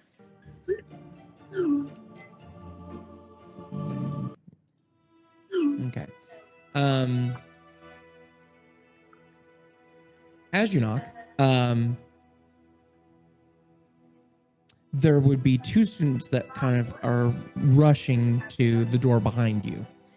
And as they get to the door, they kind of like look at you, look at the door, and then just like open it up quickly, and then both kind of run in, and the door sort of slowly is closing. With an 11, if you kind of take a peek in, you see probably about 20 students sitting and kind of looking in the direction of where the disruption's coming from as that door is kind of slowly shutting on you. I'm gonna go in. You open it, and there's probably about 70 students or so in this classroom, and it's a pretty large classroom. The ceilings peak at different heights. Probably the tallest would be about 100 feet up in this kind of like oppressive room. There are half melted candles scattered throughout on these 15-foot high posts with decades of wax that sort of are dedicated and like covering the post and the legs to reach the floor and kind of like escape. You hear slight whispers of students and things like that as you come in, but as the door, shuts and seals, that quietness kind of goes away to a bare minimum. There's 3 sections in this classroom. There's a middle, which is kind of where you're right behind, and then one to the left and right. There are shelves of books and potions and glassware and knickknacks all sort of decoratively cluttered together. Which section would you like to sit in? We'll go with the.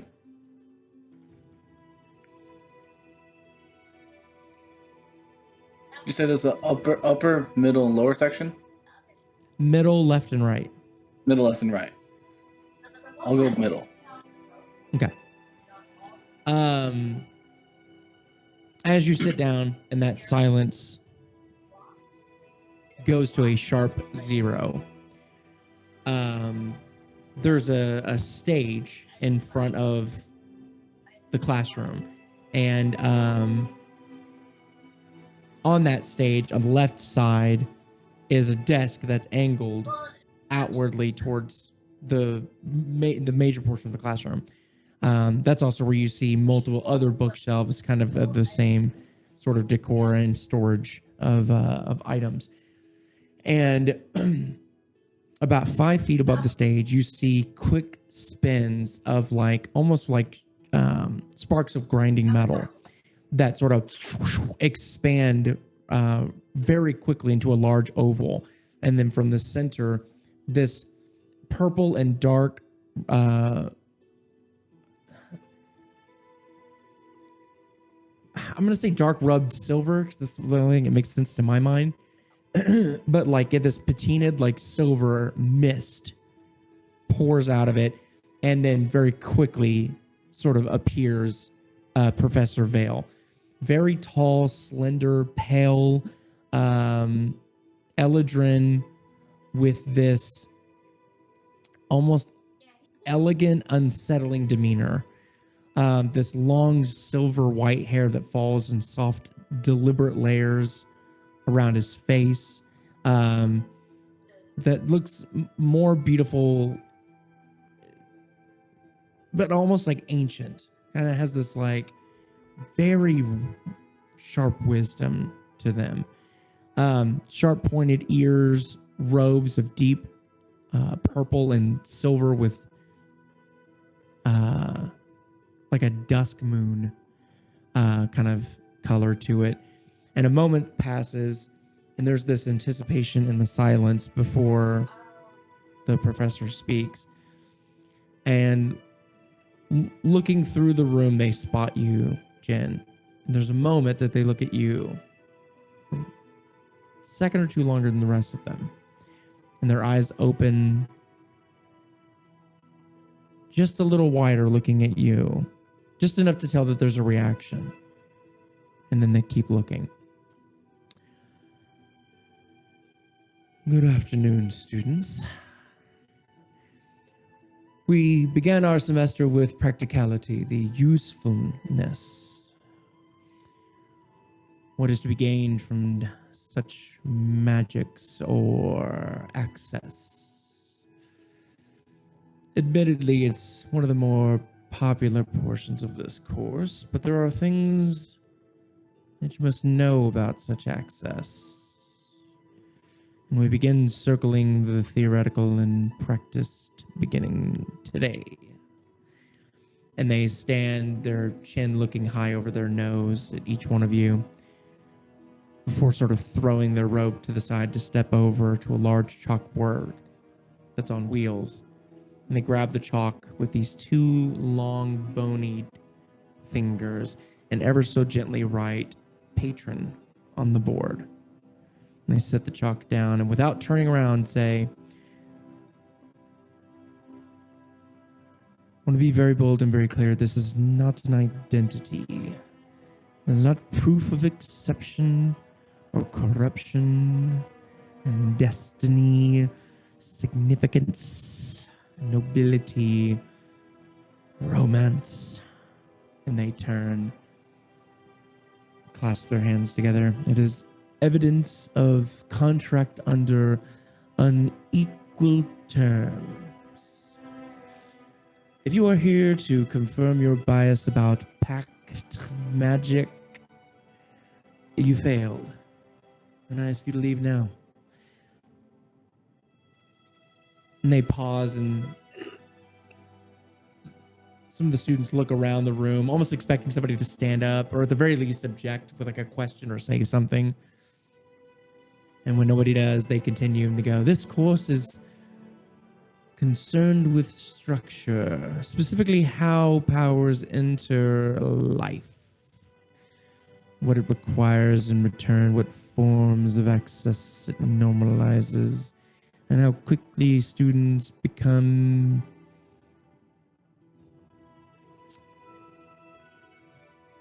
we'll say misnaming dependency as affinity.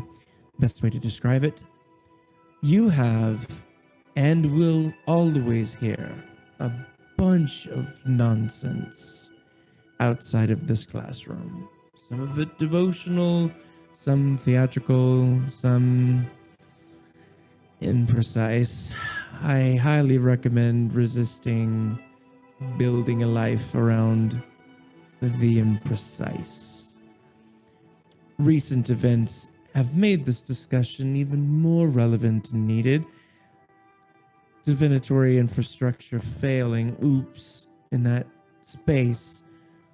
Omens and sabotage and freedoms were claimed. It was none of those things. In any useful sense, anyways, it was merely a condition.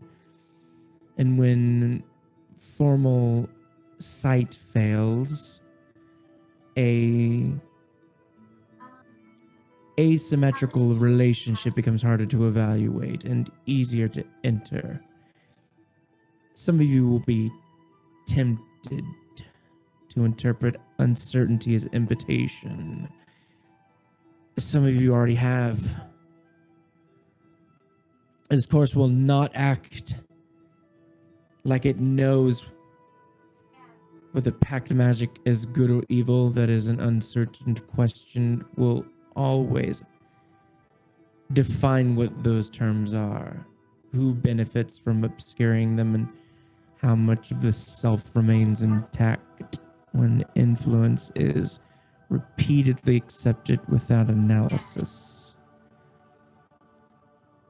Professor Vey moves back to the chalkboard and writes 4 words in clean script: source, access, cost, return.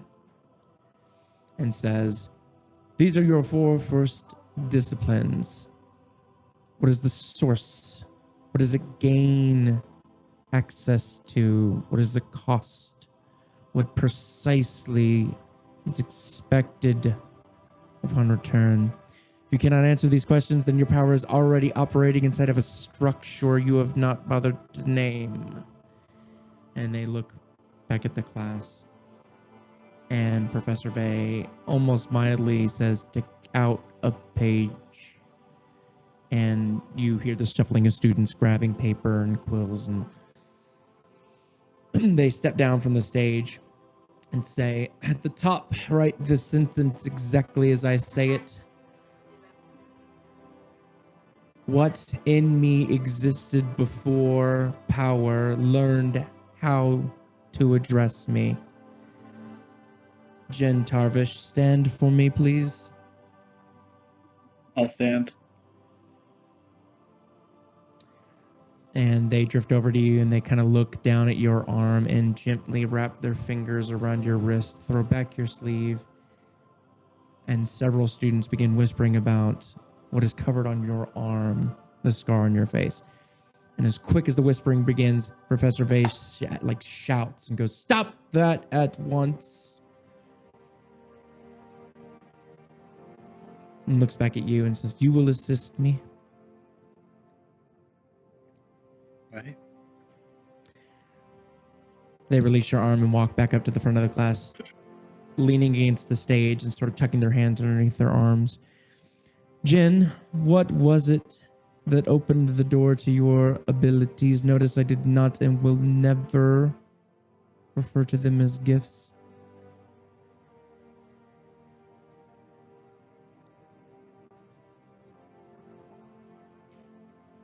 I don't know if I can repeat the parts of my contract.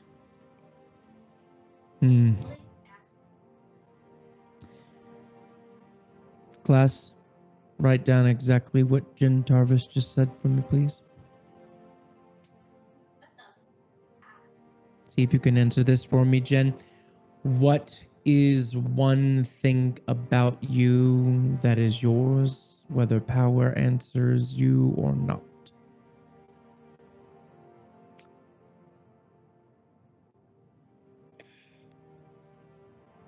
Before you answer this, their right hand waves in the direction of their desk, and a small, old, almost looks like oil's coating it, covered brass bell lifts from the table and quietly moves over to you, Jen.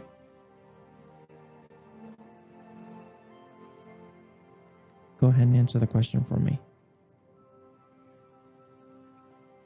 I think the part of me that will always be there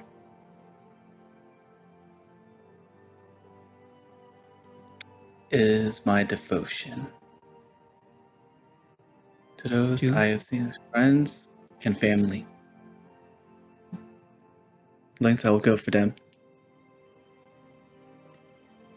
Still leaning on the stage, they do kind of like the upper torso kind of leans towards you and says, devotion to friends and family.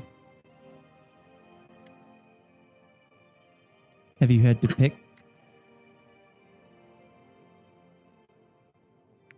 I have not had to pick between the two yet.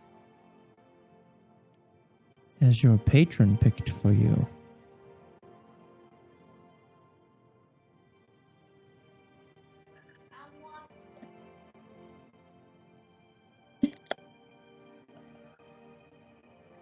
I would say no. Although, one doubt they would.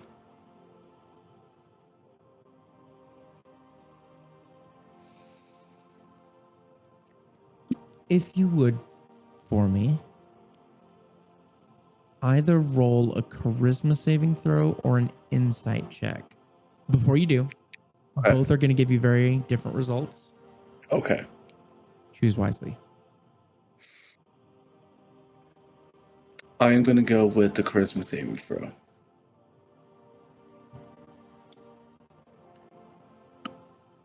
$16. Okay. You watch as the bell slightly sways, but does not ring. And then you hear this clink as the bell rotates upside down and almost squeezes like a tulip, and then expands back into its original bell shape, filled with this slightly milky water. And Professor Vey looks at you and says, devotion. Friends and family. What could you be offered to give up that devotion?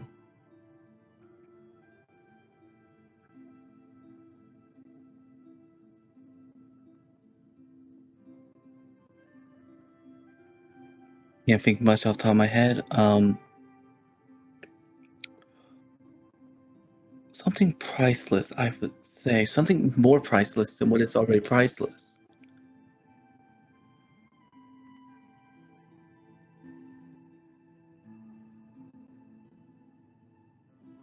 So,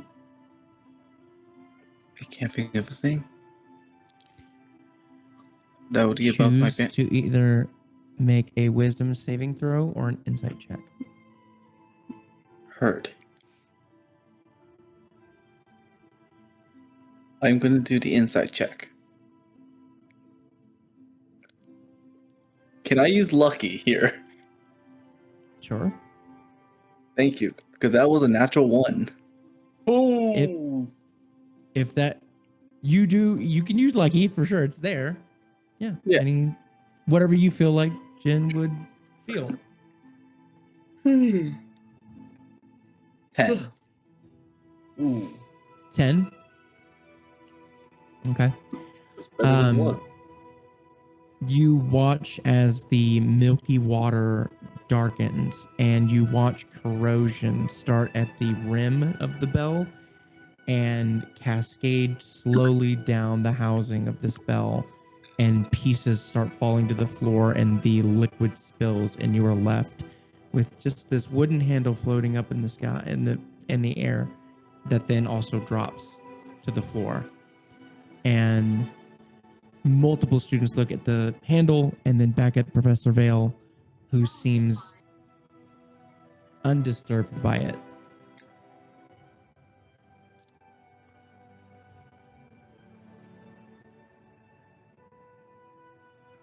If a patron offers power, affection, reassurance, or recognition, the question is never whether the offer is sincere. Sincerity is irrelevant by itself. The question is what shape your life must take to remain legible to the thing offering it.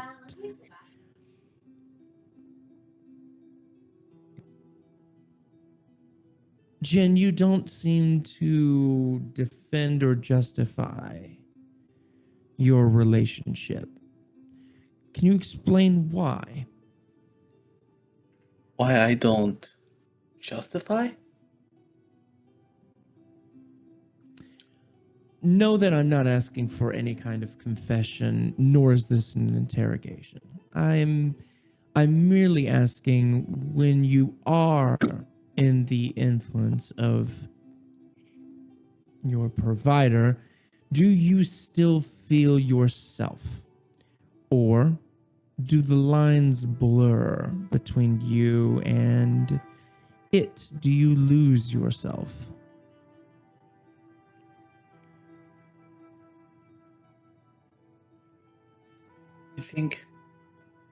I think the line blurs a little.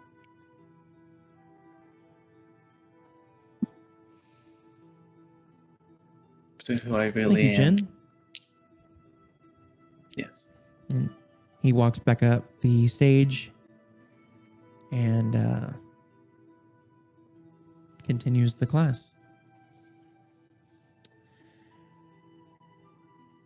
Godfrey.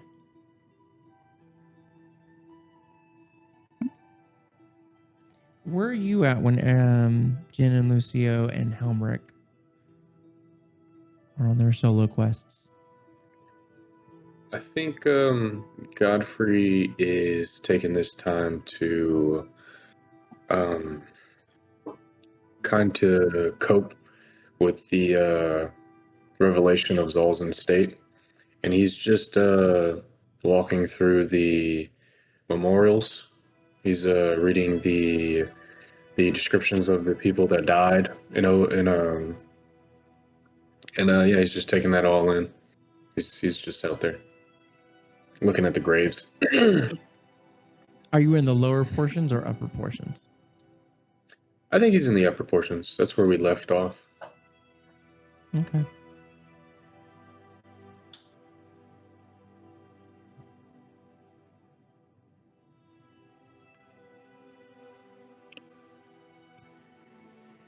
As you're walking,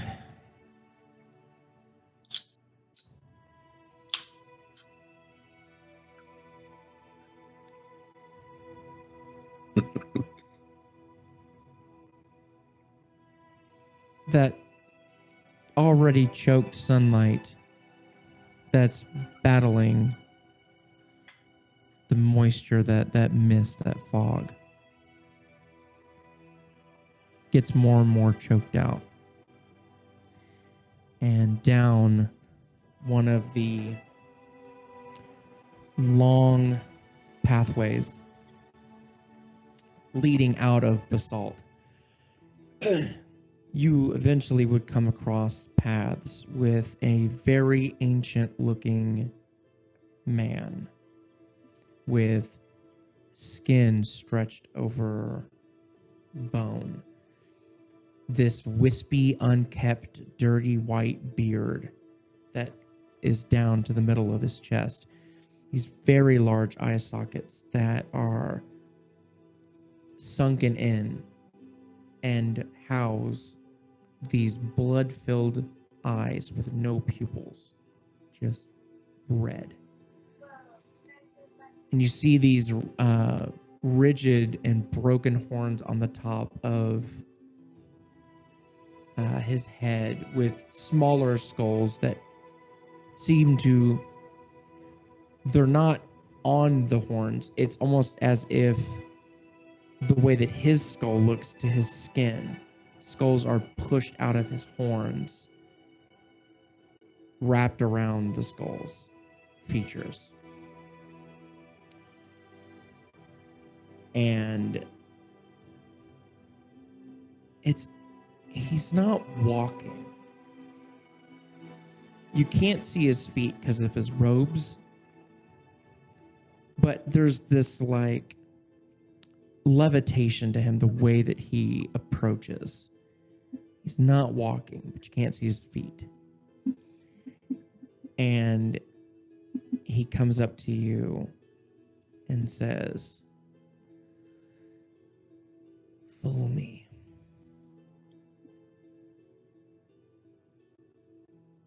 I do not have the desire to do such a thing. I've found out a friend is gone. How dare you speak of desire, you undead, no feeling thing. Follow me. Godfrey, he shuts his mouth and he just follows him.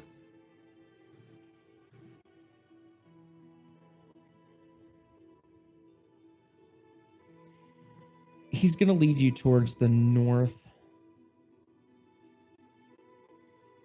part of the campus, where eventually you'll get to a sheer cliff that looks above the basalt cliffside. And the wind that moves through its arches when it hits you carries no warmth. And a name you're familiar with, a face that you're familiar with, that you were introduced at the beginning of this campaign, Dean Cashmere, stands beneath one of the high vaults with hands folded behind his back. And there's a few moments where it's just the wind. And he speaks and says, "The mouth lies for pride, and the mind for mercy. the eye's primal reasons. And then he turns to you and begins removing his right glove off of his hand. And one finger pull at a time, and you see this ash cracked skin, tightly wound over bone, and with his left hand folds the glove neatly and places it in his inner robe pocket. And with the same hand in that same pocket, pulls out this short, maybe 4-inch long rectangle. It's a piece of metal, and then at the very end, there's this like shovel hook almost, and it's hinged.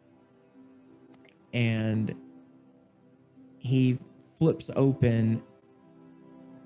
There are multiple different size shovels on this toolkit, and seems to select one, fold the other 3 back in, and with his right hand gently grabs your wrist, not forcefully, but there's no hesitation. Grabs your wrist and rotates your hand palm up. Yeah, Godfrey allows it. He presses his thumb on the soft part of your wrist, and you feel that restriction.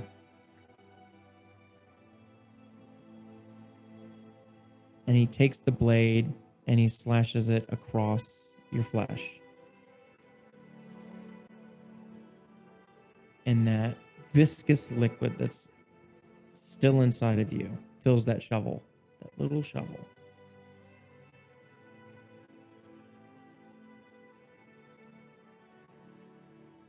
As he moves the shovel away, the blade, he quickly takes his fingerprint and moves it across as well. And he places the back of his thumb underneath that blade and waves his hand over it, and the smear gathers together and floats in front of him. This droplet of you. And he motions towards his left eye, and the droplet coats his already blood-soaked eye, and he tilts his head back ever so slightly.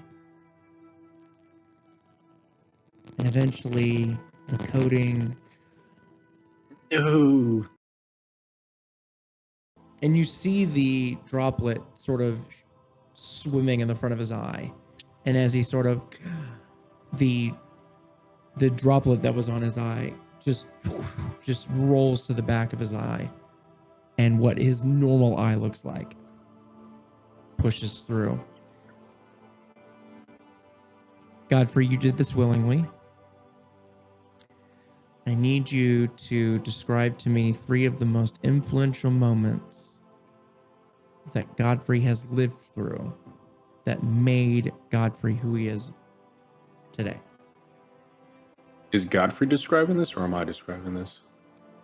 It would be you, Okay. because Godfrey already consented to this information being revealed. Okay. Number 1, the most influential moment, number 1 would be the introduction of his brothers when he was adopted into this order as a child. He was given revelation from Lord Perriman that this was going to be his life and what he was going to be. And he went from this poor kid to now he's going to be built into something bigger, and he has brothers who are going to be there with him. So that is probably the furthest back, most important thing. Then next would be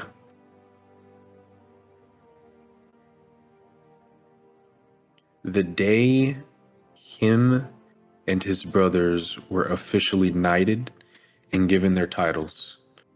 And he would remember what Lord Perriman had said to him, which is that each title is important to them as people, because it represents what they are and what their job is in the order. And Lord Perriman says that he's Godfrey, Blade of the Morning, the leader of the Six Blades, not because he's the best leader, not because he's the best fighter, but because he loves his brothers the most. And he would cherish that. That would be his second one.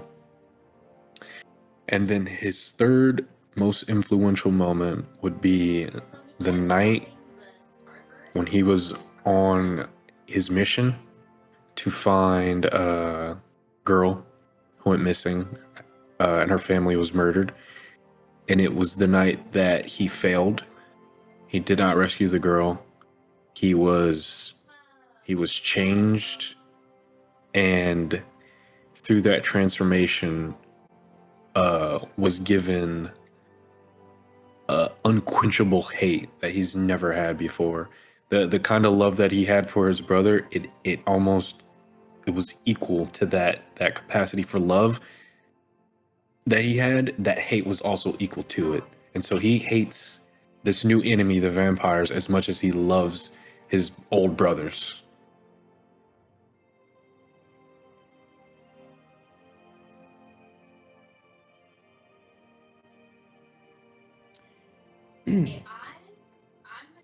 As his head tilts back, blood washes over his eye, and he comes to. He looks at you and says, "You are no sir. You most certainly are no knight.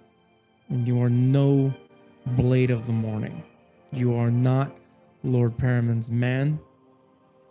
You're not a man. You need to kill that part of you.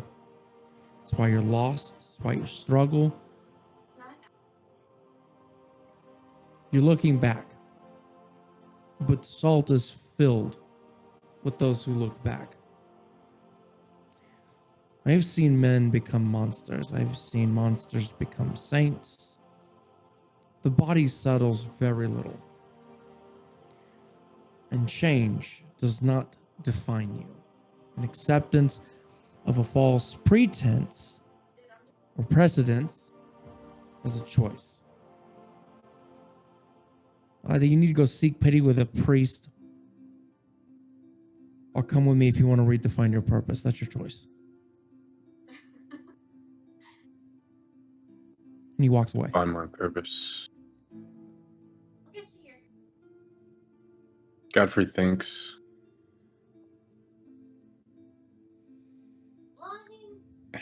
And he just steps. He just follows. Dean Cashmere is going to lead you to the Biblioplex outside of Basalt, and then to Zephys through the Sedgemoor and into the forest. You've been here at night. You've felt that cold air, that dense fog, that the feeling of unnaturally large trees towering over you. And Kashmir stops probably an hour walking in through this forest. And waits for about 15 minutes without saying a word, without looking at you.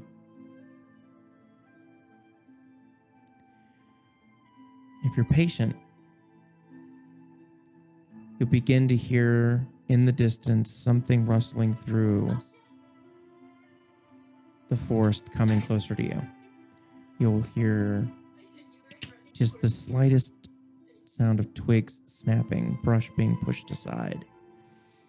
As you see this beautiful albino deer with these massive twisting antlers as tall as it is, and these wet, dark eyes void of all light, have this slight shimmer to them, even in this almost non-existent light in this forest. And this deer looks over in your direction and very carefully, one hoof at a time, starts to walk over cautiously. And it gets about 15 feet away from you, and that sort of condensed breath from its moist nostrils pushing out that warm air into the cold night. And you watch as Kashmir raises a hand and twists his wrist, and you watch this deer's neck snap. And as it falls to the forest floor, there's a fallen tree trunk with several broken limbs. And the deer lands on those broken limbs, and the broken limbs penetrate through the chest, out the other side, pinning this deer down.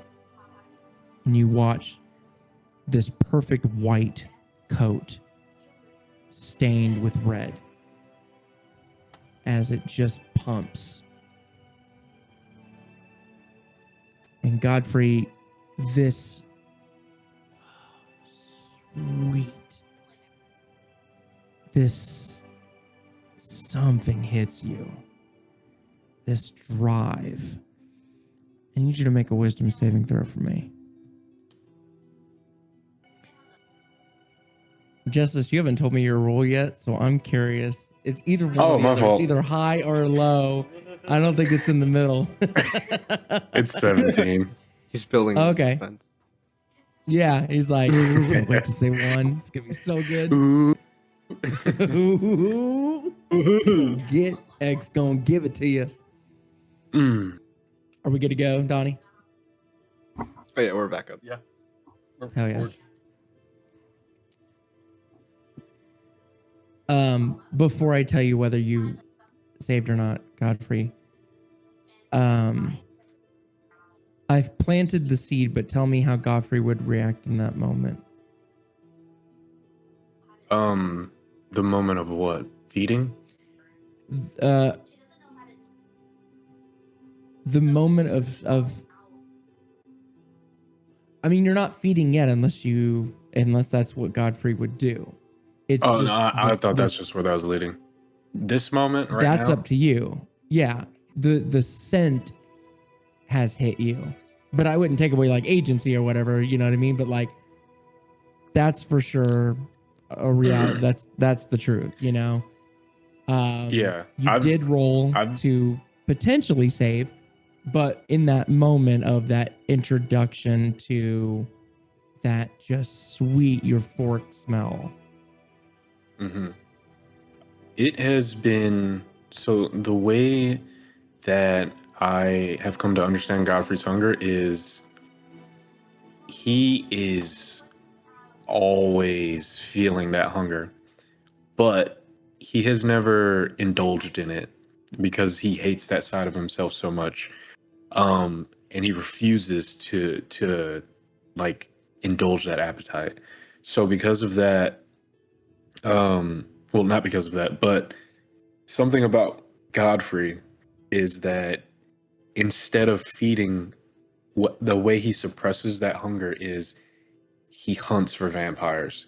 The hatred that he has for vampires, when he hunts them, when he finds them, and he does what he does to them, it suppresses that hunger. He doesn't even he doesn't think about it. But it also affects him on how long it's been since he's hunted, because he kind of relishes on the hunt, I guess.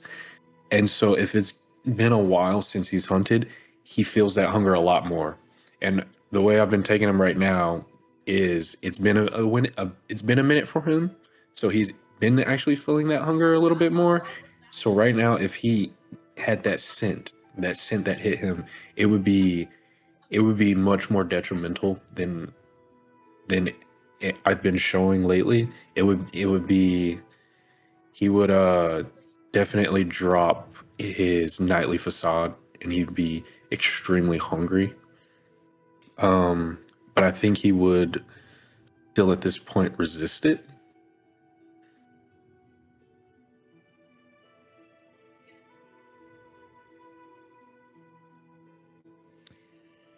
Make a charisma saving throw for me. Let me check my charisma.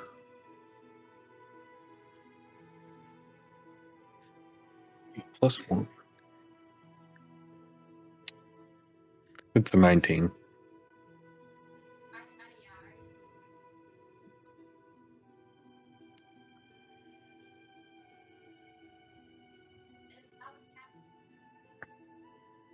Free will is a strange thing. No, no.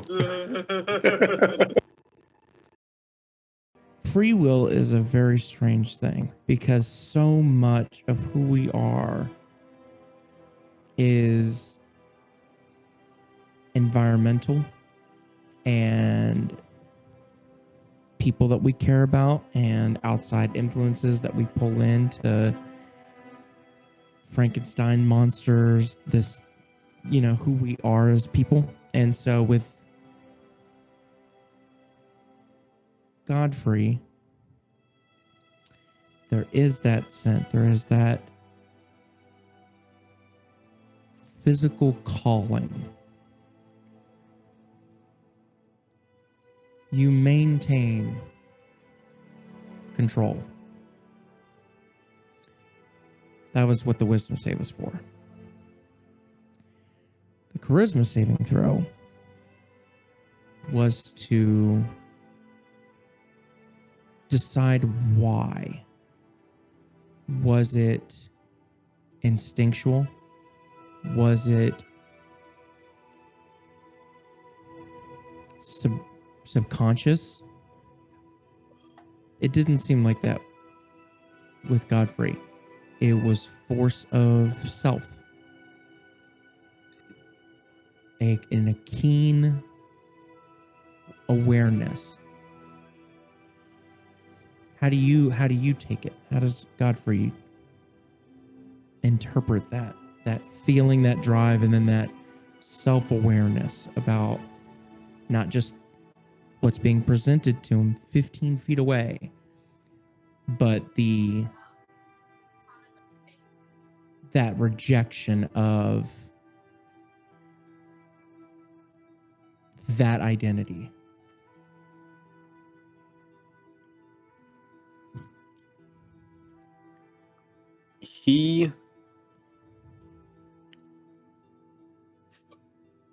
Godfrey,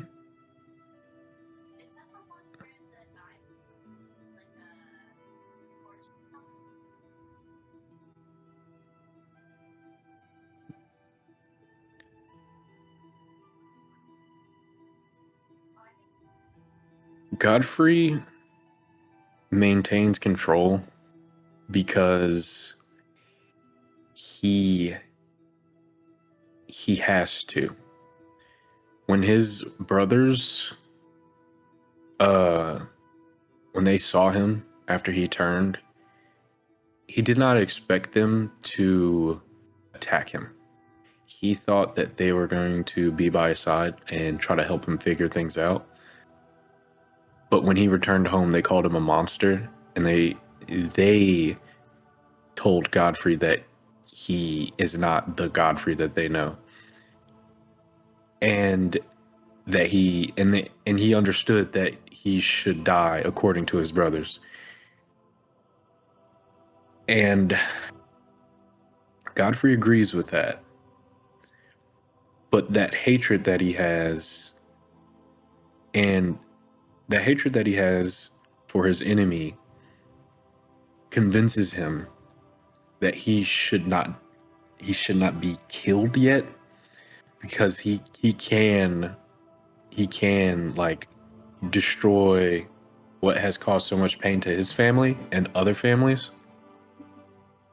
But since he allows himself to continue to live, he is convinced that he cannot live in the same way as other vampires do. And if he does, he runs the risk of allowing another monster to live. And he believes himself to be a monster, but he has to minimize that as much as possible. And if he fails to do that, if he feeds, then there's a danger that to him, he will fail his brothers once again. He'll fail the world once again. And how does he know that that mission to stay alive for his vengeance and for his brothers, how does he know that that's not just some ploy that he's convinced himself of so that he can continue to live as this vampire that eventually feeds and then just goes on to continue to feed? That to him, he's not sure of himself. And that's something that he's terrified about, because he can't allow himself to indulge. Like he can't. It would mean, I mean, it would mean that he needs to die now if he fed. That's what he believes. And that would stop his mission.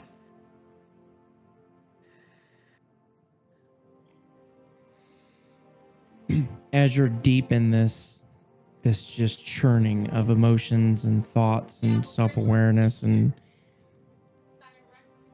self-analysis, questioning, you get snapped out of it by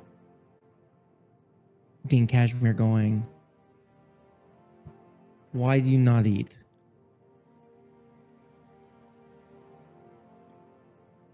I cannot. If I eat, I fail my brothers and I fail myself.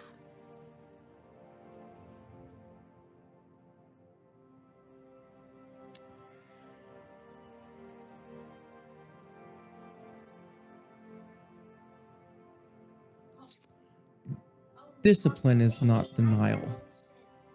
It is order.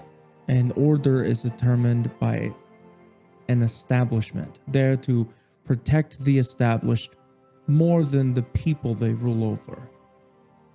When men fear a thing, they name it. They name it evil long before they understand it. And if you listen to them long enough, you will hear that same trick repeatedly used in 100 different costumes. The temple raises the dead, they call it a miracle. Another hand does it, it's called evil. The act is not always the difference. Permission often is. If you are to become anything worthy, Godfrey, do not let fear-drunk institutions tell you what nature means. Fuck, Zephyrus can't even define what nature is, even for itself. You so bold to assume you're better than something as incredible as Zephyrus? I don't think so. But you forced this position on yourself. You know what I am.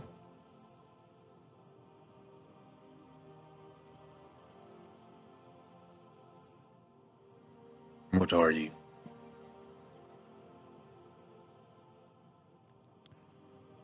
I'm one of the most controversial professors this school has ever seen. That is,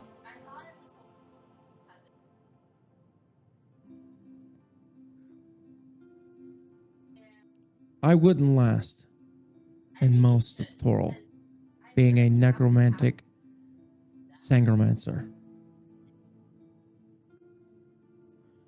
But I tell you this, I know more about life and balance than most temples with their entire congregation put together know.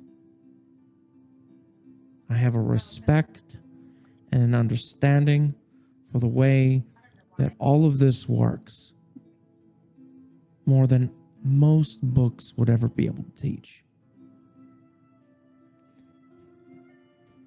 So you sit here and you look at this label like chains, like a burden.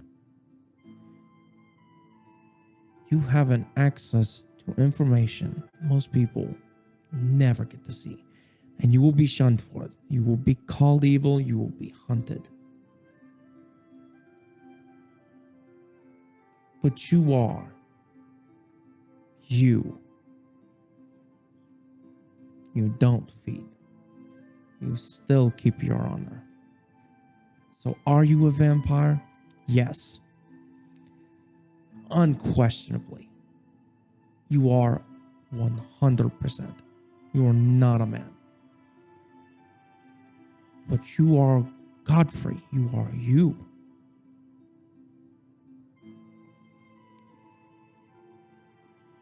That's better. No?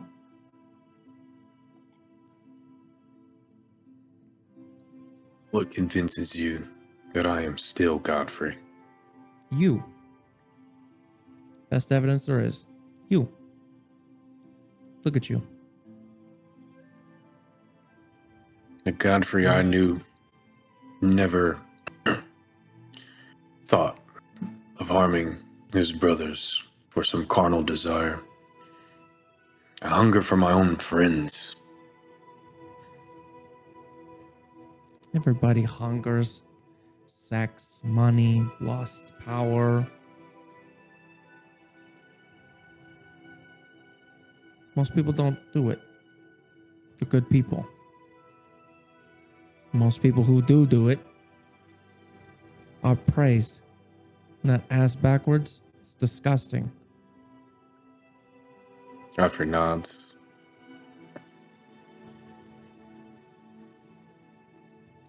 I think this was good for you.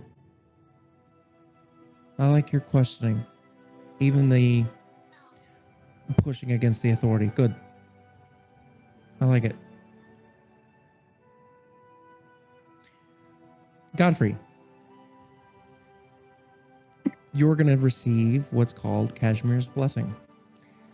Ooh. Once per long rest, if you become at any point frightened or charmed or affected by any kind of condition, whether that magical or not, that attempts to influence you to act beyond your purpose, whether that's through panic or bloodlust or command, you can use a reaction to invoke this principle, which would immediately give you advantage on saving throws against that effect. If there is no saving throw, then you can roll against its DC. If you You succeed, think he then you would gain temporary hit points that equal your proficiency bonus and your charisma modifier. I'll even add the wisdom modifier in there. Whichever one's higher, you can choose which one now. you said charisma or wisdom? Whichever one's higher, and you can pick one, and then that'll be the combination from here on. Okay, wisdom then. Perfect. So yeah, it'll be your proficiency bonus and your wisdom modifier added up together as temporary. You hit think you can points. send me that? Sure can. Thank you. All right. Godfrey standing with Kashmir in the forest of Zephys in front of a just killed albino deer. Jin Tarvish sitting in a classroom discussing pact magic, contractual obligations, sense of self. Lucio in House Throm, burnt hands, being told that he's enough, and Helmirk heading to Master Arganvale's shop to find a symbolic gesture to unite all four of these in history. What a great way to end the session. That is a really good way, I will say. Yeah. It was Okay, dope. moving